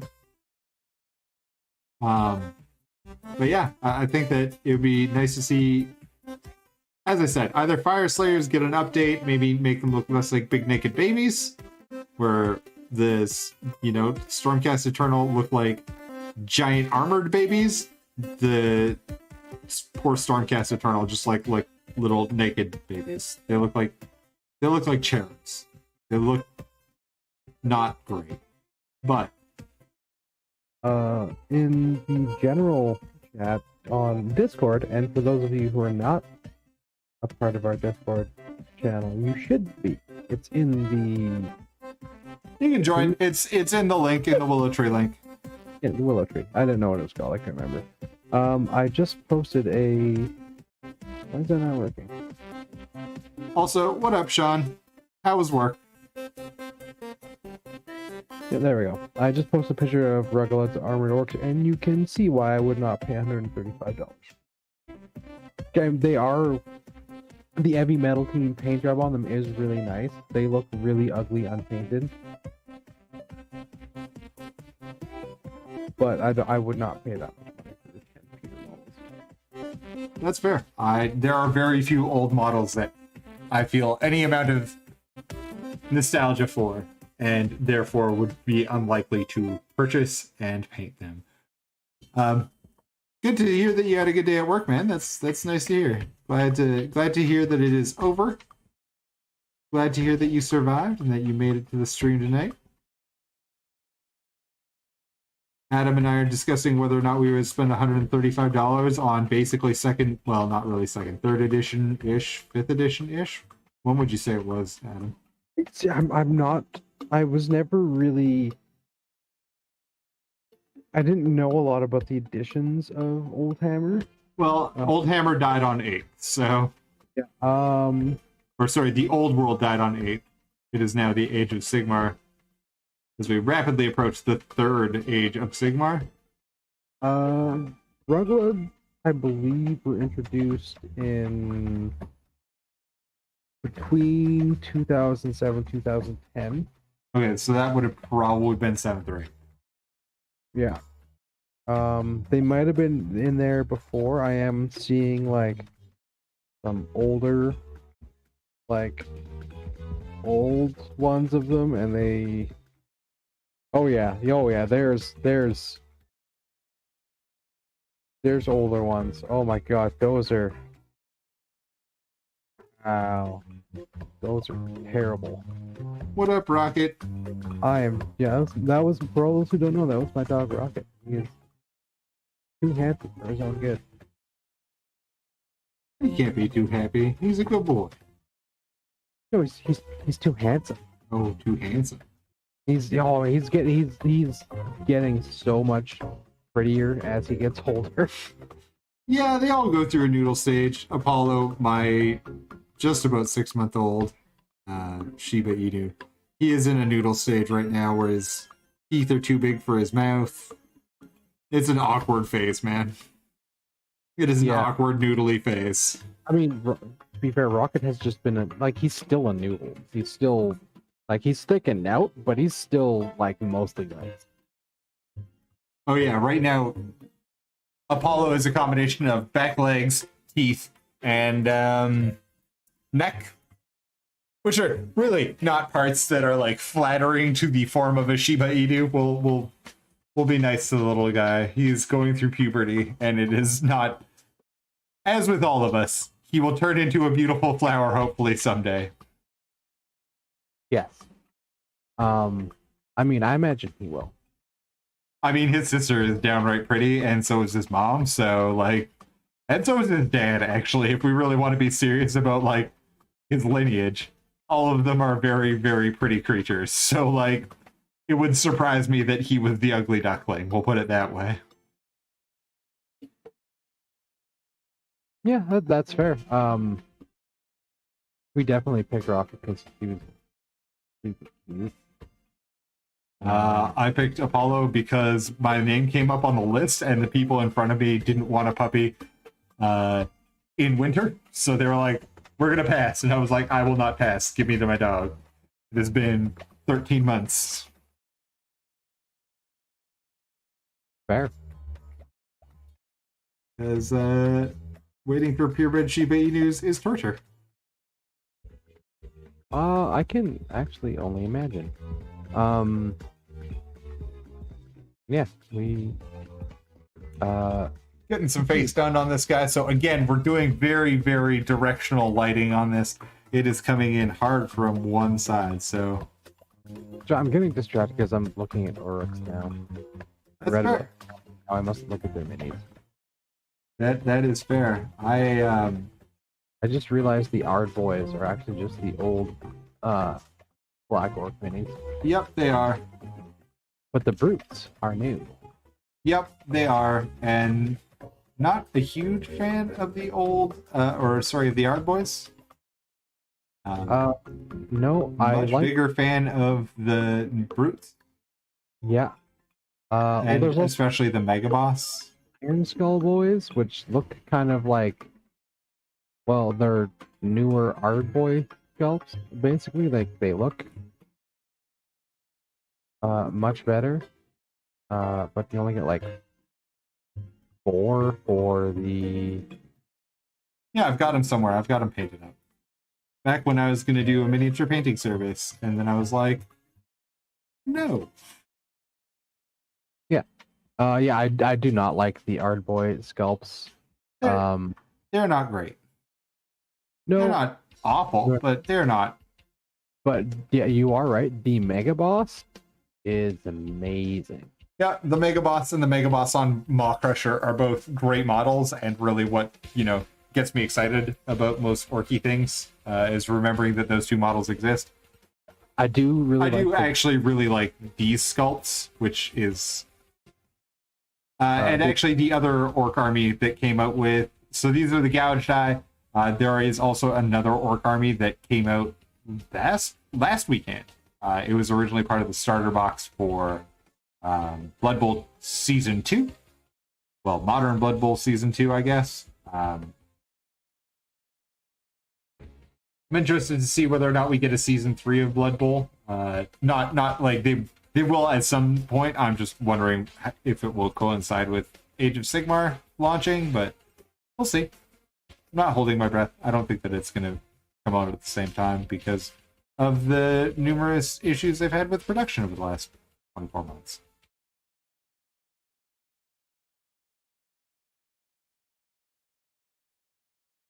But yeah, as far as Orc models go, I also really like the Age of Sigmar Weird Knob. Yeah, their War Chanter or whatever he's called. The War Chanter, and then there's the Weird Knob Shaman, which is so creepy. Yeah, they're both great models. And then after that, it's all gits. It's Gloomspire and the Spider Riders. That's really what interests me. I know that the Spiders Riders haven't gotten an update in years. I know, I'm sad too.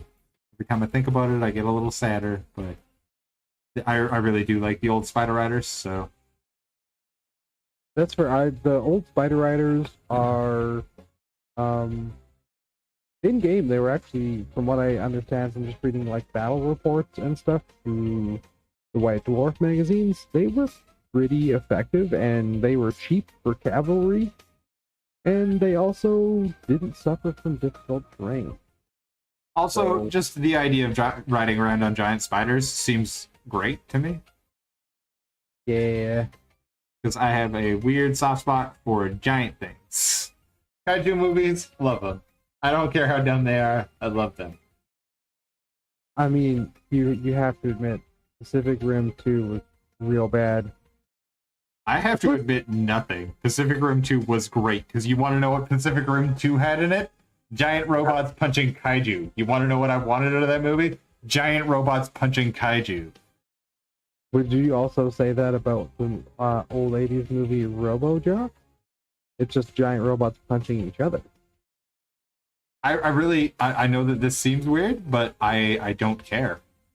I have no expectations of those movies. It's like when I go to see, like, I was actually kind of disappointed in New Godzilla and New Kong because, you know what I don't care about? Story and plot and backstory. You know what I want? Giant monkey punching a giant dinosaur. Give it to me. I want them to fight a Mechagodzilla. I don't care how dumb that is. I want to watch it happen. I want to watch it happen with high budget special effects. I mean, that's fair. It's objectively stupid. I still want to watch it. Godzilla movies and giant robot movies. Like, I still will do a deep search on YouTube and find like the 10 or 12 parts of RoboJocks and watch it. You want to know what was a really awesome bad movie? Robo Geisha. Robo Geisha was a really awesome bad movie. It was stupid in every imaginable way, and I loved every second of it. It is like somebody watched Roger Corman once, or had Roger Corman movies explained to them once, and they're like, yeah, I think I got the gist of it. And then decided to make a movie involving geisha in the same like low budget style of like a Death Race 2000. It's great. If you guys haven't seen it, I don't even know if you can get it on the internet anymore. You used to be able to steal it off of like Kazaa or whatever, but oh boy. Yeah. You know what? Is it time for it? Is it time? Is it time for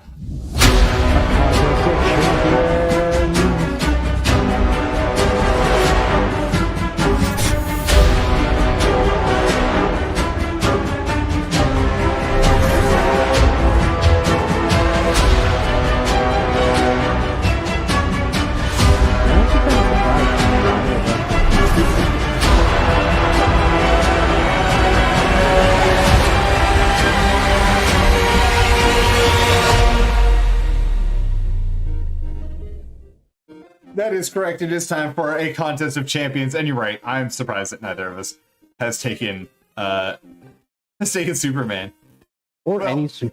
Actually, that's entirely true. Neither of us have actually taken a superhero. I guess I might. Now we both taken wizards of some sort. You had space wizard. I had wizard. Let's see. Yeah.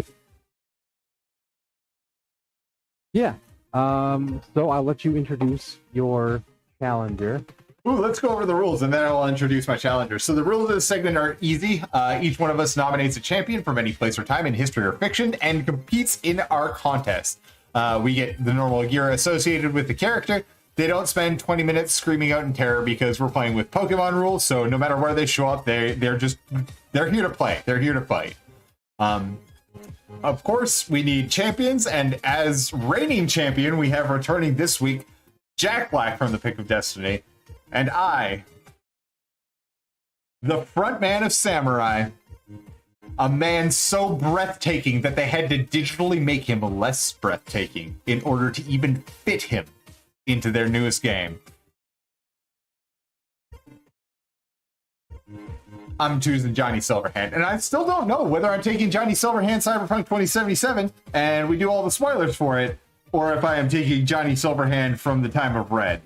Johnny Silverhand, for those who don't know, is a part of the Cyberpunk franchise. So this is started off as a tabletop RPG by the genius Mike Pondsmith, and was recently adapted into, shall we say, less than stellar?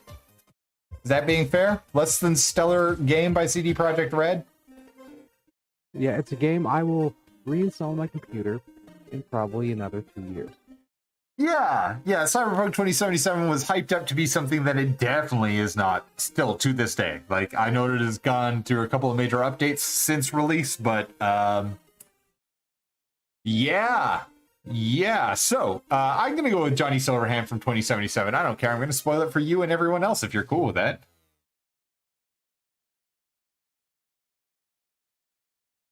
Oh, Are you... sorry, James was just teaching me sign language. I think do you care if I take Johnny Silverhand 2077, or do you want me to take Johnny Silverhand from the time of Red? I'll take 2077. I honestly don't care for that. Sweet, I'm gonna be Johnny the Dick Ghost. Well, see, I already knew he was a dick ghost. Oh yeah, I got that part of the game at least. If anybody else doesn't want to hear spoilers for Cyberpunk 2077, because probably going to do that sometime in the next 20 or so minutes, why don't you skip ahead? We'll give ourselves a half hour. No, we'll give ourselves 20 minutes to fight about this, and then we'll probably get back to wrap up the show. So, of course, the biggest thing that our challengers have to do is they have to compete in some sort of challenge. So at this point in time, we will go to the wheel, and we will spin the wheel, and it will tell us what our challengers are competing in this week. Raiders of the Lost Ark. So, our friends are now inside of the idol room. At the beginning of Raiders of the Lost Ark, they have successfully decided how much sand they are going to use in their two completely separate Raiders of the Lost Ark style dungeons. They are about to take the idol off, and they need to get back to Jacques' plane and survive the fastest. Okay, I'm actually reasonably confident about this one. All right, as the starter, as our returning champion, what's Jack Black's first move? Well, so remember, he is in the chamber, and it is dropping rocks right now, so it is shooting poison darts all over the place. That doesn't happen until after he takes that. Oh right, he's gotta play with some sand first. Yeah. So Jack Black, from Destiny. I mean, Jack Black, big. I don't know if he actually does still smoke weed. If you ever watched this video, you can comment and tell us. But his character in Pick of Destiny, huge stoner, would definitely have got really big and watched Raiders multiple times. Oh yeah, for sure. Absolutely, probably even before. Oh yeah. Yeah, so he knows the scene very, very well. Like, you know, he can act the whole thing out. And what better chance to do that than actually doing the scene in a life or death instance? Because he knows if he dies, he will never be able to talk again and melt people's faces. That is a big motivator. Right? And, you know, he's watched the scene, so he knows that the amount of sand that Indy puts in is... Oh, I guess he wouldn't know if it was too light or too heavy. Also, there's no amount of sand that you can fit in that bag that is equal to the weight of a golden idol. Just saying. That bag that Indy puts on there, it would have to be backpack sized. Yeah, that is actually... It is a solid gold idol, apparently, like, supposedly. Just saying. That it would literally have to be a backpack of gold. Or, sorry, a backpack full of sand. That's easily like 2 bars of gold. Right? Yeah, like, and the way he moves with it, it's definitely styrofoam. But, yeah, okay, so I was going to go with plaster, but yeah, it is clearly the way that Indy moves. I mean, George Lucas is not that... He's not that good. He's not that kind of director. He's not going to care about that sort of thing, so... No. It doesn't matter but the actual science behind it. Does it look cool? Does it make sense? No. But does it look cool, and is it fun to watch multiple times? Hell yes. Heck yeah. Okay, so knowing that, you know, what is going to happen if this goes wrong. And being a man that has done a cocked push-up, I'm pretty sure he's got this. So he's gonna, he's gonna do the biggest hand thing, but like he's gonna reach out for the gold idol, like arms stretched and like ready to take off. Okay. And he's gonna grab it and he's just gonna cheese it. And he has this entire scene memorized because he's an Indiana Jones fan, because he's a pothead. I mean, every pothead loves Indiana Jones. Those movies are, you don't even have to smoke weed to love those movies. Everybody loves those movies. There is no amount of being sober or being blasted that changes the love for Indiana Jones. Yes, all three. I wish they would make a fourth one. I heard they are, with actually Harrison Ford in it as an official passing of the torch movie. That's cool. We'll see. Filming is delayed because guess who was smoking weed and flying his plane again? Was it Harrison? Mm-hmm.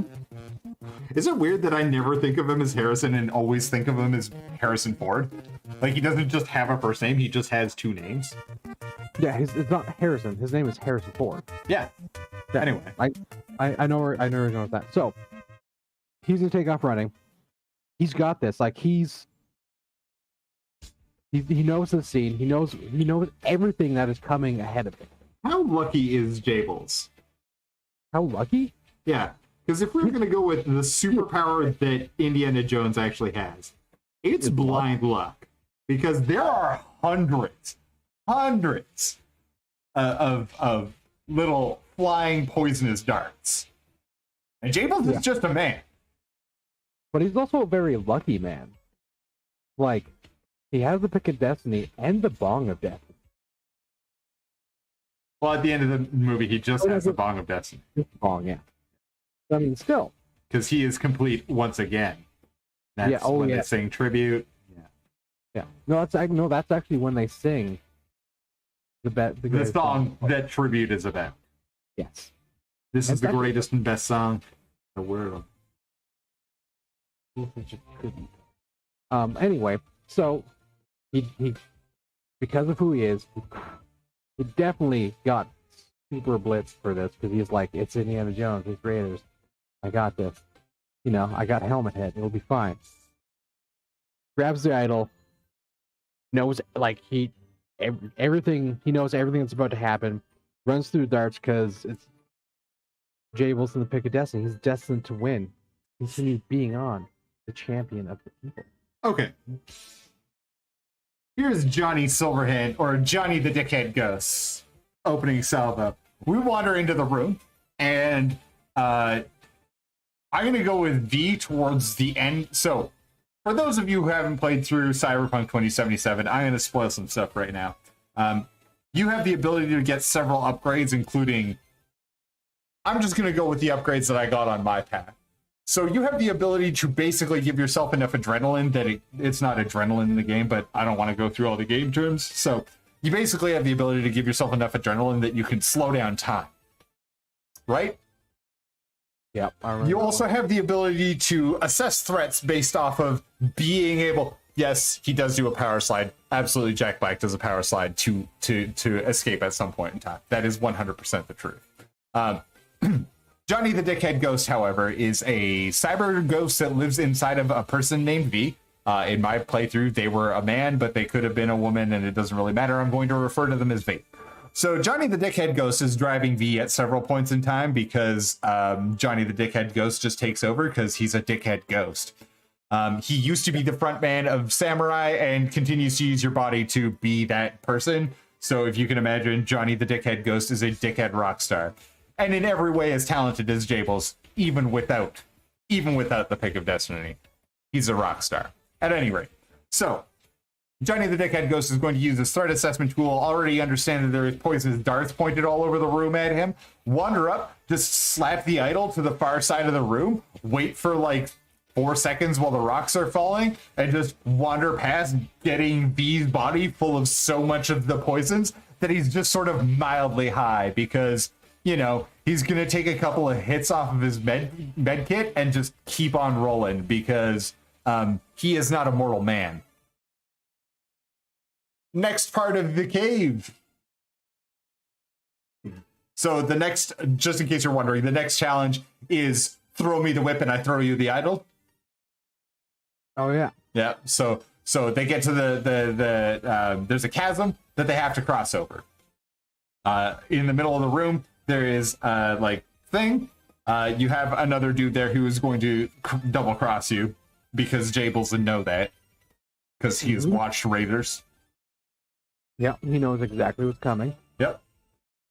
And like, you know, knowing that he, you know, it's just him. He is just a mortal man sent here to rock. So he, you know, he just does the scene. He throws him the idol. He knows the guy's gonna die. And goes across. All right. Johnny the Dickhead Ghost is just going to double jump across. No whip required. Fair enough. Yep, that is fair.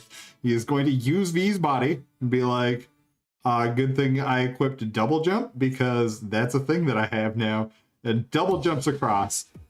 I'm going to go with his pace is probably faster than Jables because, again, this is not a mortal man we're talking about. This is a cybernetically enhanced future human. A transhuman, if you would. Also, he may, while he's wandering by, just use his, like, overly large hand cannon to just shoot the other guy who's there. Because the other guy's like, tries to, like, whip across, and he's like, no, and just shoots him dead because he's Johnny the Dickhead Ghost. Yeah, that's fair. Yeah, so, like, you know, Jables progresses, grabs the idol from the dead body. Yep. I remember what comes next in the cave. That is the big rolling rock. It is the big rolling rock next. Okay. This is where, you know, he's gonna, like, he's gonna goose it. He is gonna give it, you know, he's gonna put his head down, his gut out, and just truck her. Because, you know, if he can beat it out of the, like, to that certain point, it stops. Yep. And when he gets to that certain point, power slide out of the cave just for that little extra boost to get a little bit ahead. Okay. All right, so we've got the rolling rock coming down at you. I mean, again, we're probably just gonna run because we can run faster, jump higher. I mean, we are basically using a superhuman body at this point in time.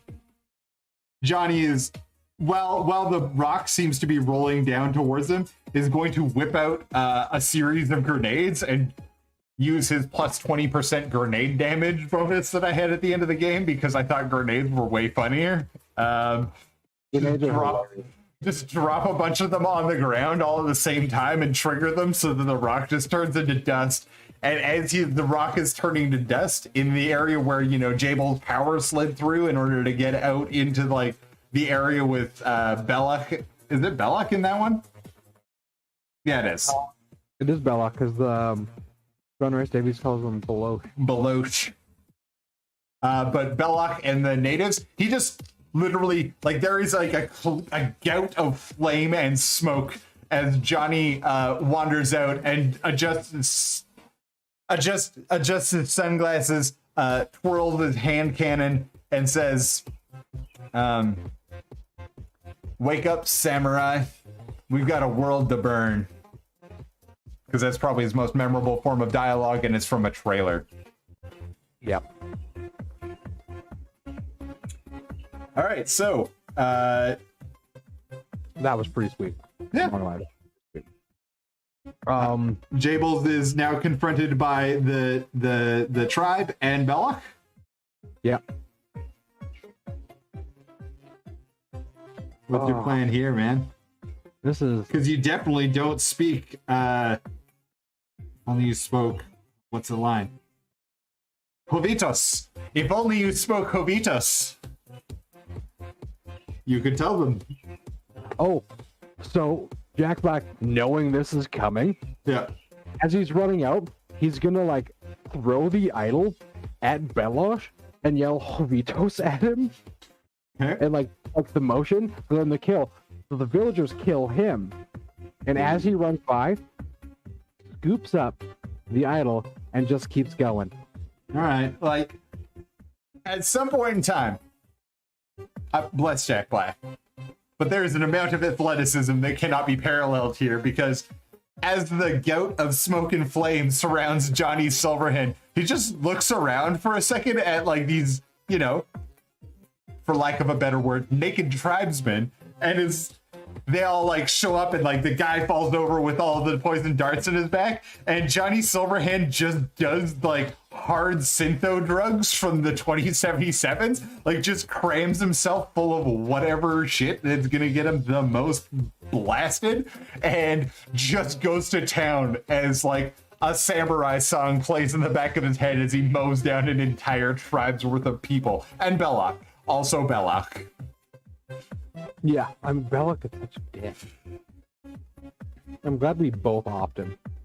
Yeah, I feel like he deserves it.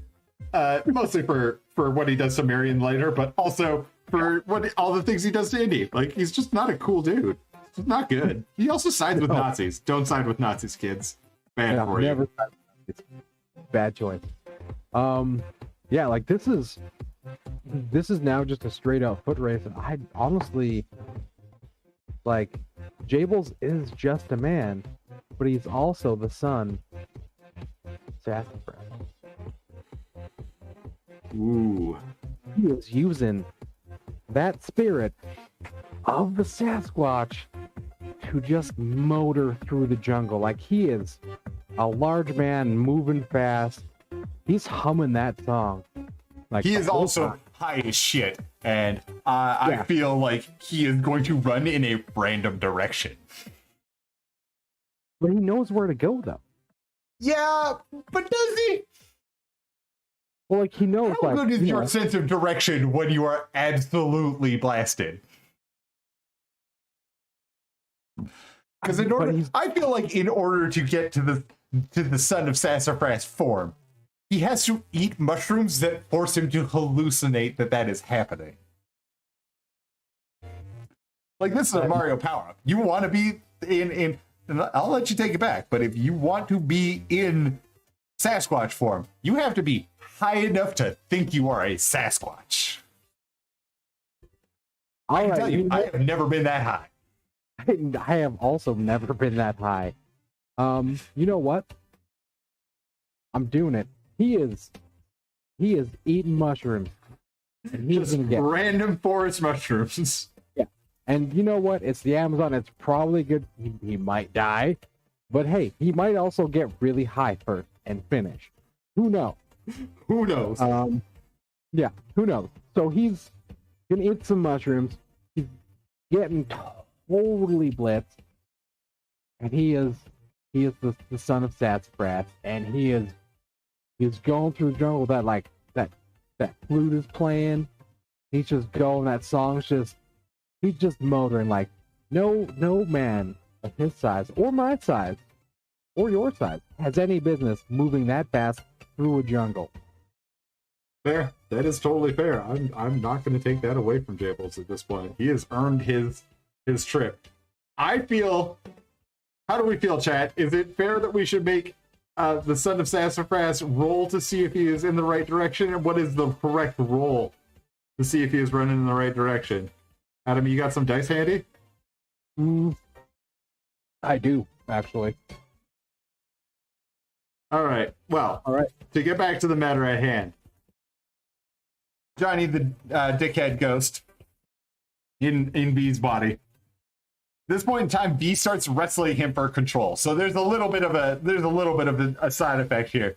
V wants to come back to the world, so Johnny is arguing with V about whether or not V gets his own body back, because that's a thing that happens. Sometimes Johnny takes over. Sometimes V isn't super happy about it.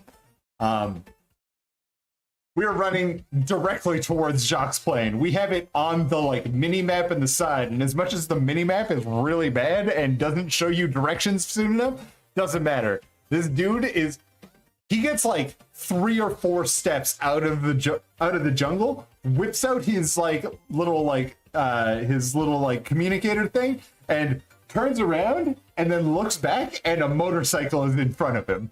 He just hops on that motorcycle and guns it because the game is stupid and broken, and we were allowed to just summon vehicles basically anywhere. The middle of the desert? Cool, your car is 33 feet away. Yep. Are you underground? Cool, your car is 31 feet to the left. At any rate, he does actually summon what's V's buddy's Jackie's bike. Hops on Jackie. Sorry? I love it. Once I got that, I stopped using everything else I had. Yeah, I actually had a way better bike than that, but that is the iconic one. I mean, we could go with Johnny's bike too. Johnny's bike is pretty sweet. That is actually modeled after Keanu Reeves' actual motorcycle company. Oh, nice. I actually didn't get far enough to use Johnny's bike. Like, I just kind of did the first little bit with him, and then was just moving around on Jackie's bike, exploring and doing random side quests. It's totally fair. That is probably the best that game gets. So, yeah. And then when that I did a story mission, it's like, okay, that's enough. Listen, my choices for today's challenger was either Johnny the Dickhead Ghost as a rocker from a rocker from a fiction franchise, or it was going to be Dave Grohl as Beelzebub. So oh man, that would have been awesome. But yeah, I feel like I am probably going to be well in front of you. And like, no matter how fast a Sasquatch can move through the jungle, I just summoned a motorcycle.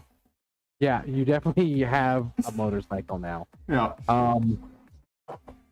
Yeah, so like as the son of Sassafras and super blitzed on mushrooms and the bong of destiny, he's it's gonna be like a weird movie magic moment, almost like he's destined to win.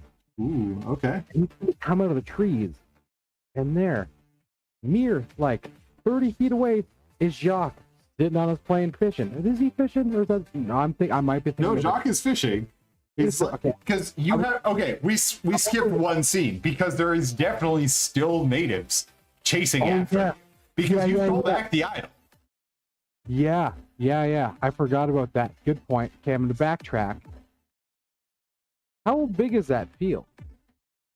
Oh, it's got to be at least a football field because they've got a pancake lens on it so that it shortens that distance. But they are still it is still a pretty broad field. Okay. So kind of going Harrison Ford, Indiana Jones Harrison Ford could barely keep out of throwing weapon distance, right? Because they were throwing spears at him and they were using slings and stuff. So that is our measure for distance within throwing range. Okay, so he is destined to win. So he's going to come out of that clearing, pointed at Jacques' plane. It is a football field. It's gonna suck. But again, he knows exactly what is playing out, even though I forgot. It has been a few years since I've watched Raiders. You should watch Raiders on a weekly basis, friend. I was really into Last Crusade as a kid, but I also kind of really enjoyed Temple of Doom a lot. I really like Temple of Doom. I really like Raiders. I know that Temple of Doom is incredibly insensitive and does some really damaging things to Indian culture, but it's 50s pulp. It was made in a different time, and as much as I feel bad for the way that Indian people are depicted in it, also love that movie. Yeah, it's if somebody who is Indian is please stop watching that movie, it's really hurtful, I'd consider it. Yeah, so would I. Yeah, so he's he is not quite as in shape as Indiana Jones Harrison Ford. So he's not going to be quite as far from like the incoming spears and darts and slingshot bullets, which I guess would just be rocks. Yeah, it's just rocks. Mind bullets. Mind bullets. That's telekinesis, Kyle. Oh, you know what song is playing in the background? What's that? Car Chase City.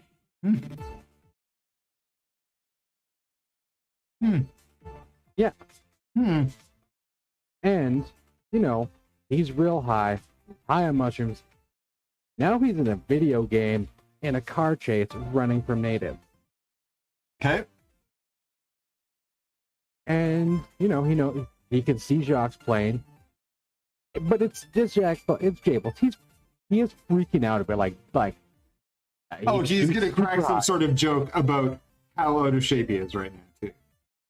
Yeah, he's just like, what the hell, man? Why am I even doing this? Like, and he's like, you know, just right.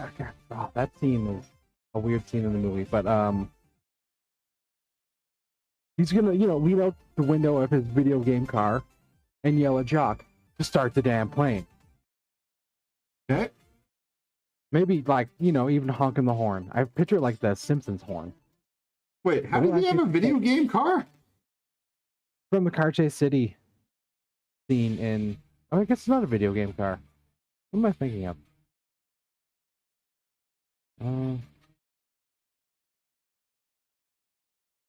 Is that in the, like, HBO specials? It's been a while since I watched Pick of Destiny, too, so, like, take it with a grain of salt if I don't recognize something. Okay.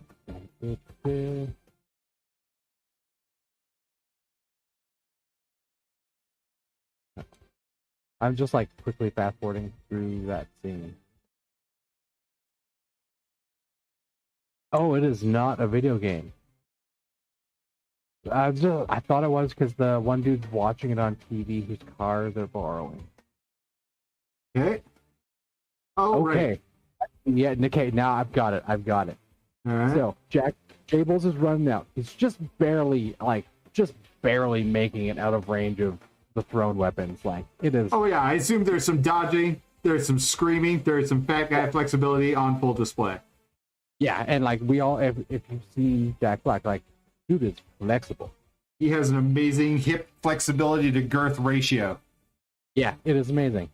And like screaming out of the jungle, like complete like Dukes of Hazzard in the Amazon style, in a powder blue. I don't even know what it is. I think it might be a Cutlass Supreme. It is a Cutlass Supreme. Is Jables? Or not Jables? Is Cage? Pal Gap. Rage Cage? Rage Cage.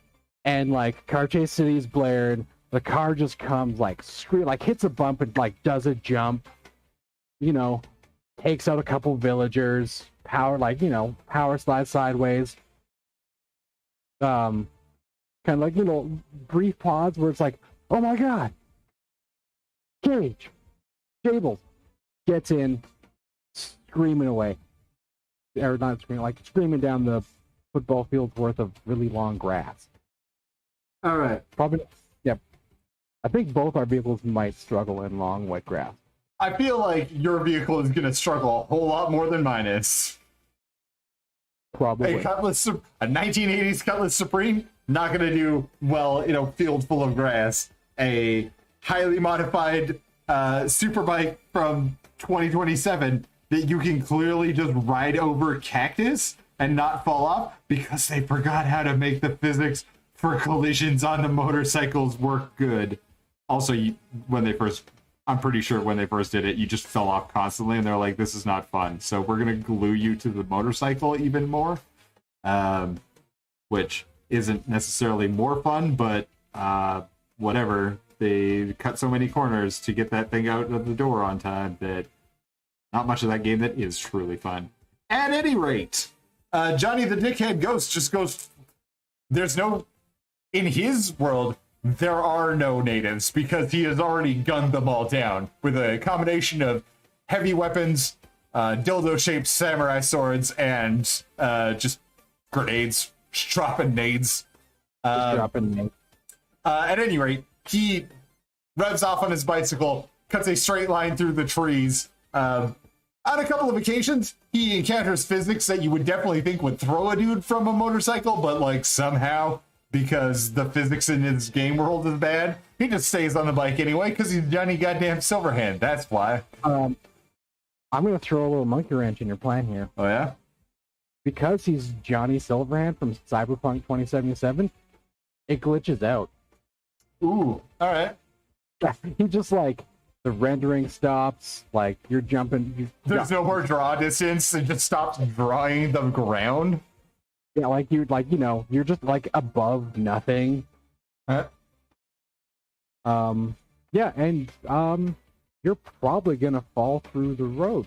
That's fine. I'm playing on Stadia, so all I'm gonna do is just hit the Stadia button and go back in, and it will clear the glitch because it just loads in an entirely new one in about 4 seconds.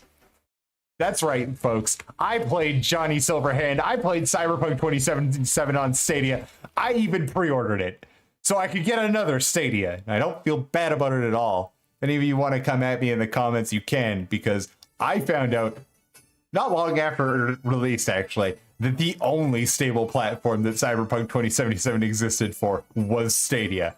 Everything else was worse. All you guys who like bought first day release 3080 Ti's, eat it. I played it on stable hardware the whole way through. You want to know the glitches that I got? They were fun glitches. Actually, I'm gonna digress for like 2 seconds here. I know that we're running along and whatnot, but whatever.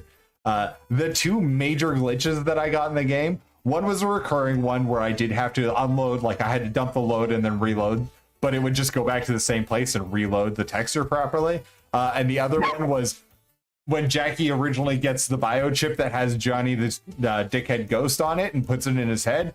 Instead of loading the biochip, it actually loaded Johnny Silverhand's gun. So Jackie picks up what brand is the green? It's Errati green. So I'm using a combination of Errati green, fall green, and violet. All of them from scale 75.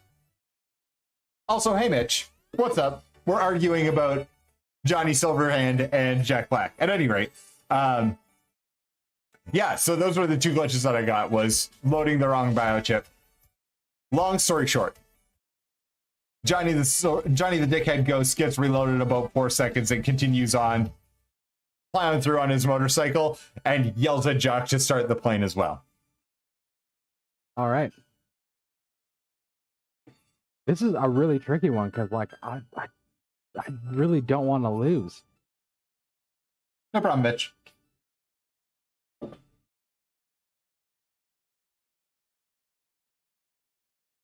I really like the face on this orc and his arm. Yeah, well, I'm mostly working right now on his face. Sorry, I know I'm off stream, but we're working on direction. So that is the direction for our light, is basically from that angle. So we got a much more shadowed face on this side. Just to remind everybody, we worked a little bit earlier on our orange face. Obviously, I didn't get the highlighting quite as done on this one, but you guys can see. So the orange orc, we're working with Mars orange, Cantabric blue, and then we're using golden skin as our highlight color. So there is our trilogy here: Mars orange, Cantabric blue, golden skin. And then we're going to be using, so we're not quite done with shadows and highlights yet. Our universal highlight color on these for all of the Orkland Raidaz. Our universal highlight color is white sands. Our universal shadow colors. Mitch, I actually did like Cyberpunk 2. I mean, it's a little empty feeling still, but like it is definitely not the worst game I've ever played, like so many people reported. I like my dislike with it is kind of the same as yours. Like, it's very empty. I felt like I was just playing the same mission over and over again. Yeah. To wrap up, because we've got to wrap up. Adam, are you device handle, commercial, or handmade? This one is commercial. I'm not a huge fan of these. This is blah blah blah. Redgrass paints I got in on the Kickstarter, so I got 2 handles and like 25 of the little tops. The only reason why I don't like them is I don't really like poster putty. Like, I don't like poster tack, and the stuff that it comes with tends to leave a lot of residue on the model. Otherwise, I use corks. Sometimes I use pins. Kind of depends on what the shape of the model is. When I'm not painting in multiple sub-assemblies, I normally use just poster tack on a cork or super glue it to the cork. Yeah, sorry to just finish off talking about painting the model. Normally I shade down, or for the universal shade, we're going to be using Abyssal Blue on these guys. So Abyssal Blue is my universal shadow color for the Orkland Raidaz. So we're going to use that to make some of the deep shadows just under his cheekbone, in here, behind his ear and stuff. We'll do the same thing with our orange-skinned orc. Yeah, and then we're going to use a little bit of spot color on the face, as well as on some of the upper parts, probably on fingers and stuff like that, just so that we can get that stuff tied into the rest of the lighting situation. Yeah, if I can give one piece of advice, Mitch, it's the Citadel handles, if you can get your hands on like the GW stuff, they're just about as good. And if you're mostly painting GW models, they're a little bit more expensive than the Redgrass stuff, but they do a pretty good job of it. If you're not doing sub-assemblies, they're great. It's just that I do a lot of stuff in sub-assemblies because I'm insane, and most of my stuff isn't for gaming, it's for display. So I can get away with gluing everything together with super glue at the end. Adam, we got to resolve the contest of champions. We are already overtime. That's true. I need to have a shower and go to bed. That's fair. You got to wake up at like 4 in the morning, so. Yeah. Okay. Yeah. So to finish this off, we both make it to the plane. We can agree? Yeah. I'm going to say vehicle though. Sorry? I have a special exit from the vehicle for Jable. Okay. Yeah. But you know, do the. Oh, I was going to say, just Johnny the Dickhead Ghost literally can jump from the shore all the way into, yeah, large variants and things I paint. Yeah, fair enough. Yeah, if you're using large bases and stuff like that, it is harder to use the Citadel ones.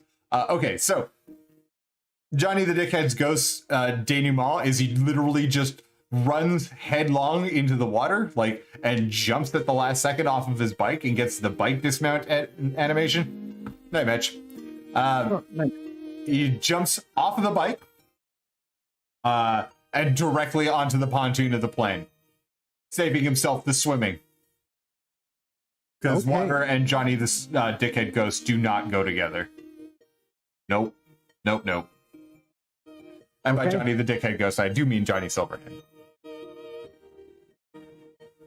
Yeah, I mean, he is still a Dickhead Ghost. Yep. So Jable's exit from the car. Knowing that he can't swim it, like, there's no way. Not after that run. There's no way he could. No, that was basically a Fat Man marathon. Like, I get winded watching that scene. Yeah. So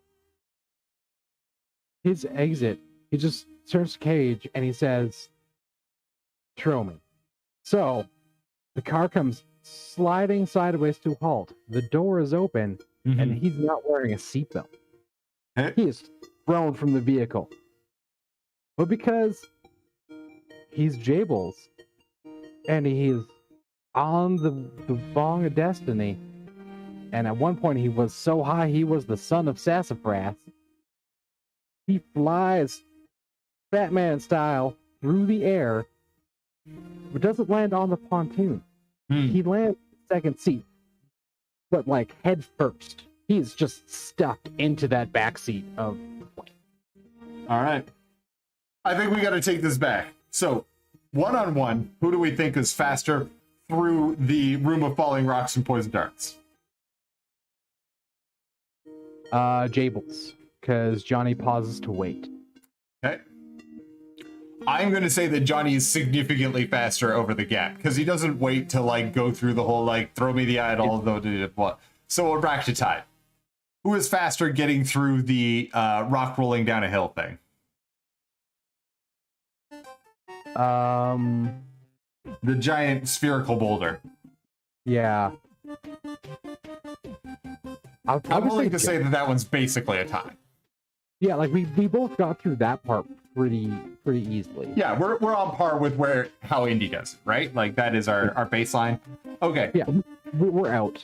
Yeah, I'm gonna vote that I am probably slower mowing down an entire tribe full of people than Indiana Jones was.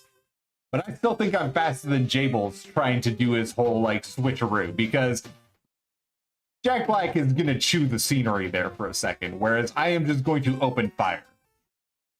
Yeah, that is fair.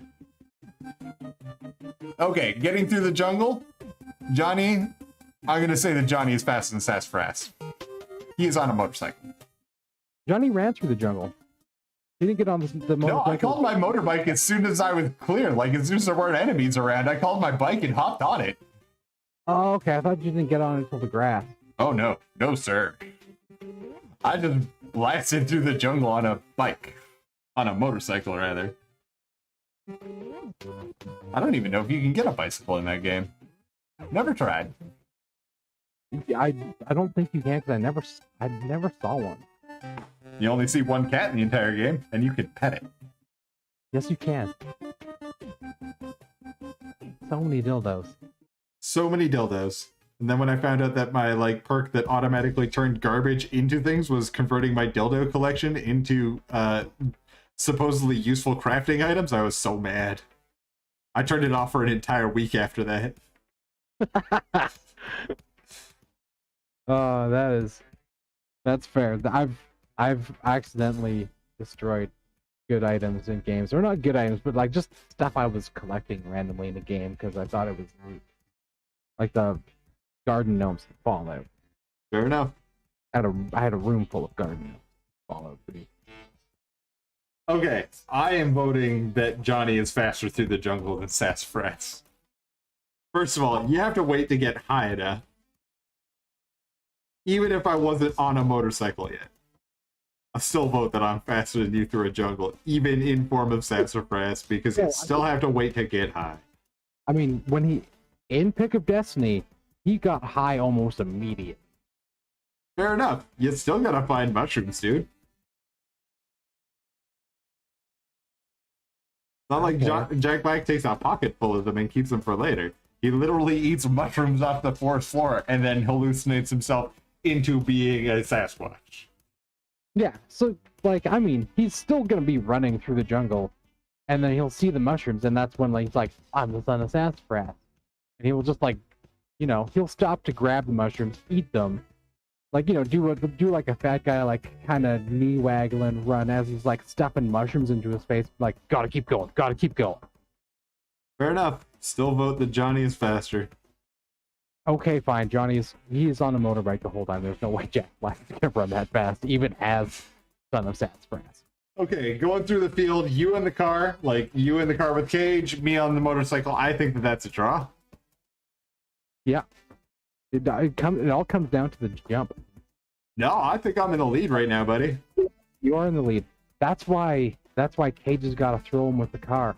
That's fair, but Johnny just double jumps and makes it. Like, not that far out into the lake to get to that plane.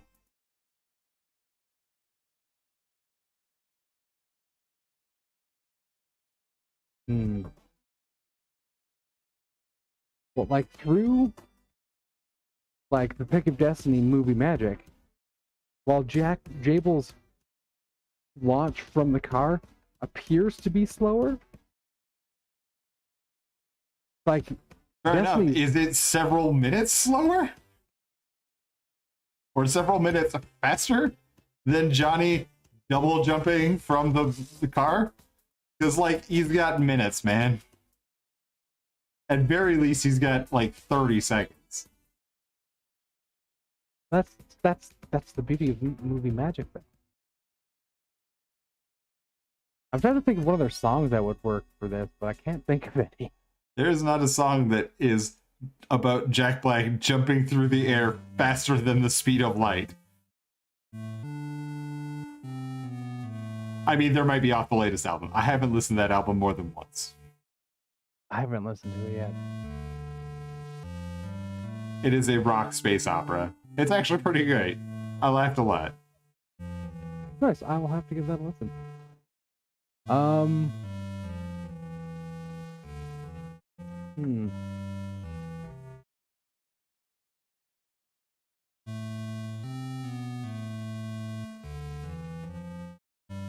Is thrown from the car and lands headfirst into the plane. Fair enough. I'm giving you that. That's not what I'm arguing. I'm arguing that, like, I have gained a lot of time by being on a motorcycle versus being a high Sasquatch. Like, Sasquatch can travel at incredible speed through wooded terrain. Totally fair. I'm on a motorcycle. I'm not taking away the fact that you were high and a Sasquatch, even though it was just in your mind the entire time. You literally were hallucinating it. Yeah. But he orked it. He believed it so much it was true. That's not how that works. He is just a mortal man. I know. I'm just, whatever. It's fun. It's fun. Okay. For the sake of the fact that I really need to have a shower and go to bed. JB wins. It's fine. Jack Black, going to be our returning champion next week. I was just about to give it to you. I don't want Johnny the Dickhead Ghost to win. Okay. I was pushing you to the point where you were about to concede, and then I was like, no, I don't want to win anyway. Okay. I'm the worst. All right. Thank you guys so much for being with us tonight. I know we ran a little long, but thank you for watching and commenting and being in chat. Mike, Sean, it was nice to see you guys again this week. I am Steve Thomas at choiceminis on your social media of choice. Adam, where can people follow you? People can follow me on Instagram at beach_vacation_Mando. And follow my incredibly slow Mando cosplay. Actually, I do have a new update. I have my first layer of primer on. I just have been working so much that I haven't had time to actually do any sanding on it. Nice. If you liked what you saw, take a moment, give us a like, subscribe, hit the little bell so you can hang out with us. If you have any suggestions for more models we can feature, segments you'd like to see, or just, you want to chat with us, you can always hit us up by email. You can get that at choiceminis@gmail.com. You can also head over to our website if you'd like to support us. So you can buy merch or donate. Just choiceminis.com, choiceminis.ca. Both of them will get you to the right place. Or if you can't afford it right now, because I understand, like, times are hard. World sucks. But you can make it a slightly better world by, sharing what we do. Tell a friend, let your community know. Adam, I love you. I love you too, dude. We will be back on Tuesday. Actually, we might be back on Saturday with an extra special super sneaky stream, but we will for sure be back on Tuesday with Chapter 7 of Project Never Fallen on Tuesday, May the 18th. I definitely wrote that down wrong. May the 18th at 8 o'clock p.m. Eastern Time, 5 o'clock Pacific, 6 o'clock right here in Calgary, Alberta. Do something about white supremacy. ACAB, get vaccinated. I love you guys.